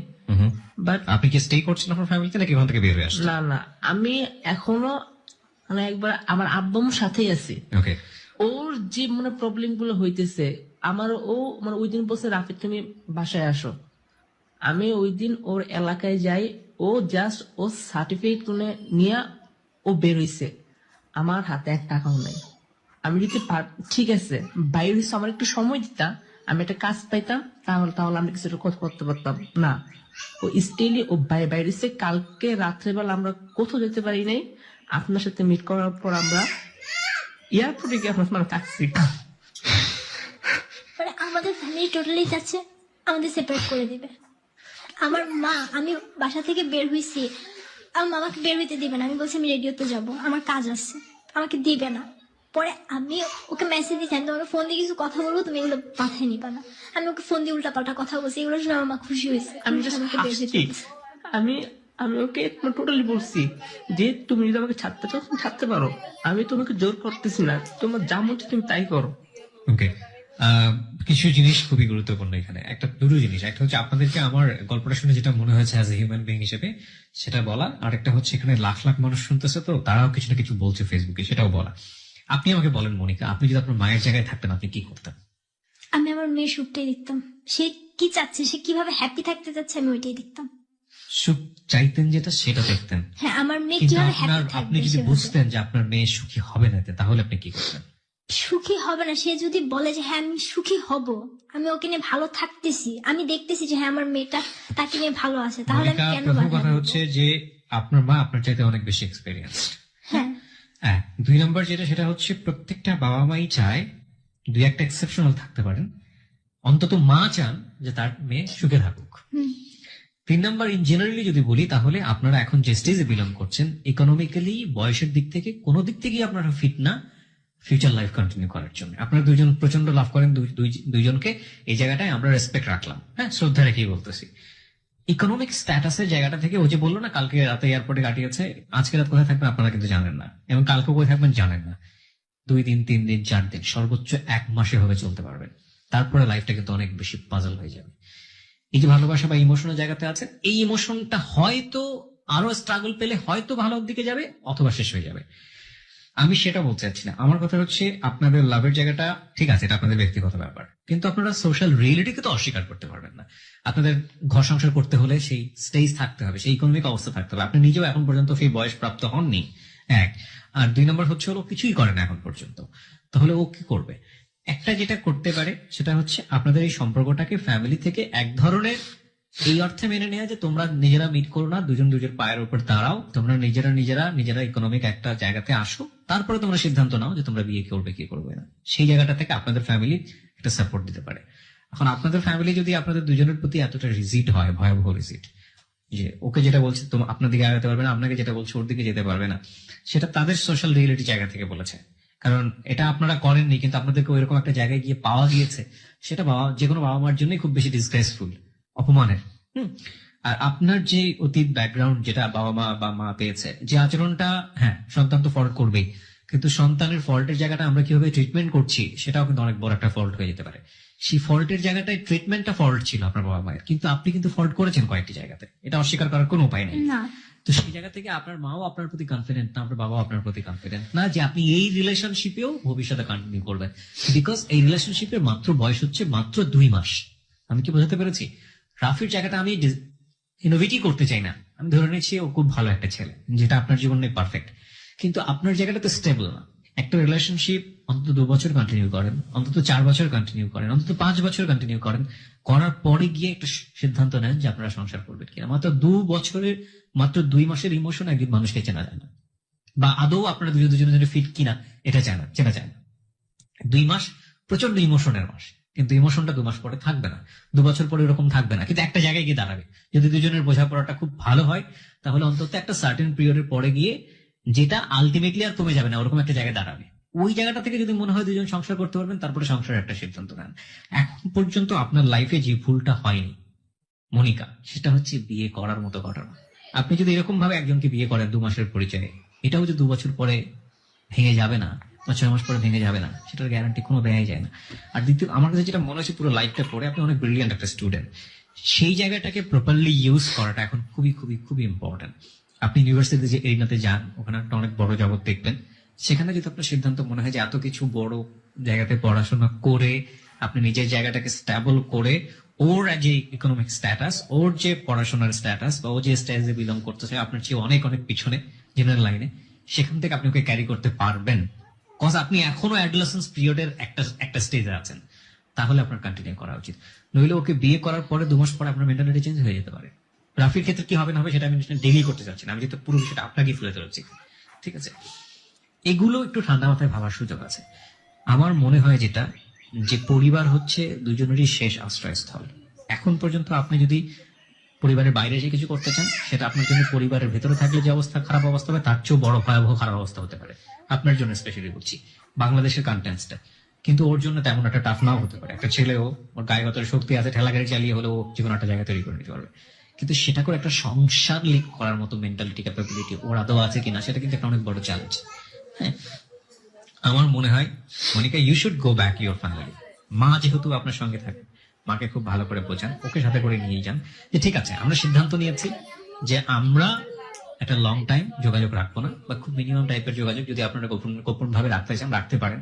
ফ্যামিলিকে বলেন যে না, আমরা সিদ্ধান্ত নিলাম যে আমরা সেটেল হয়ে যাচ্ছি ফর দ্য ফ্যামিলি, আপনি আপনার ফ্যামিলিতে থাকেন। ওকেও বলেন ধৈর্য ধরতে, হ্যাঁ আপনি পড়াশোনা করেন, নিজেরা কিছু আর্ন করেন, নিজের জায়গাটা স্টেবল হোক, তারপরে গিয়ে আপনারা এই সিদ্ধান্ত নেন। না ভাইয়া, না একবার আসলে হচ্ছে আমি ওকে মানে কালকে অনেক বলছি যে তুমি যাও, মানে আমাকে তুমি যদি ভালোবাসো তুমি আমাকে অবশ্যই পাবা, আমি তোমাকে অবশ্যই পাবো। আমি ওকে সব মানে বুঝাইছি, বাট আমাদের অবস্থাটা মানে এরকম যে আমরা এক হাত মানে ধরে আমরা থাকতেই পারি না। আর ভাইয়া ফ্যামিলিতে ব্যাক করার মতো কোনো মানে way ব্যাক করার আমাদের কোনো চান্সই নেই। আপনার মা আপনাকে নিবে না? হ্যাঁ অবভিয়াসলি নিবে না, কারণ আমি এখন আমার মা জানে আমি একটা না ওর বাহিরে আর তার চেয়ে বড় কথা হচ্ছে আমার মা আমাকে যা বলতেছে তার চেয়ে বেশি প্রেশার আসতেছে আমার মামা মামির দিক থেকে। আমার মামি আমাকে যা তা কথা বলে গেছে। This is not a fact. এই সিচুয়েশনে যে কেউই সেটা বলবে। আপনার বয়স মাত্র 17, আপনি ইন্টার পাস করেছেন মাত্র কিছুদিন হলো, আপনি ইউনিভার্সিটি অ্যাডমিশন নেবেন, এরকম একটা স্টেজে জীবনে এতগুলো বড় বড় ঘটনা, যে কেউই এটা বলবে। এই বলা না বলার জায়গাটাতে আপনি যখন মা হবেন তখন আপনি বুঝতে পারবেন যে আপনার বাবা মা কত বড় স্যাক্রিফাইস করেছে। কিন্তু আপনার উচিত এই মুহূর্তে আপনার ফ্যামিলিতে ব্যাক করে গিয়ে মাকে বলা যে মা, আই এম সারেন্ডিং মাইসেলফ, আমি সারেন্ডার করছি এই অর্থে যে আমি লেখাপড়া করব। ইউনিভার্সিটিতে যান, আপনি ইউনিভার্সিটির জগৎ সম্পর্কে আপনার কোনো আইডিয়াই নেই, ইউনিভার্সিটির জগতে আগে পা দেন, ওইখানে গিয়ে একটা মানুষ স্বয়ং সম্পূর্ণ হয়। হ্যাঁ, তার আগ পর্যন্ত শুধু ওই ইমোশন স্টেজটাই গ্রো করে মানুষের মধ্যে। আমি ওরে এটা বারবার বলতেছি যে আগে আপনি তুমি যখন যাও। বিশ্ববিদ্যালয়ে পা দিবেন, আপনি যখন দেখবেন যে এটা একটা বিশাল সমুদ্রের মতো জায়গা, তখন আপনার মেন্টালিটিটা কি থাকে ওর জন্য বা আপনার ফ্যামিলির জন্য, এটাই হচ্ছে আপনার রিয়েল লাইফ। ইউনিভার্সিটিতে ফার্স্ট ইয়ার সেকেন্ড ইয়ার পার করেন, হ্যাঁ 2-একটা টিউশনে নিজেও করতে পারবেন, একটা ভালো জবে ঢোকেন, পার্ট টাইম জবও হতে পারে, এবং ওর যে পড়াশোনা ও কতটা আপনার প্রতি ডেডিকেটেড, ওকে নিয়ে আদৌ চলতে পারবেন কিনা আপনার একটা সোশ্যাল ক্লাস দ্বারা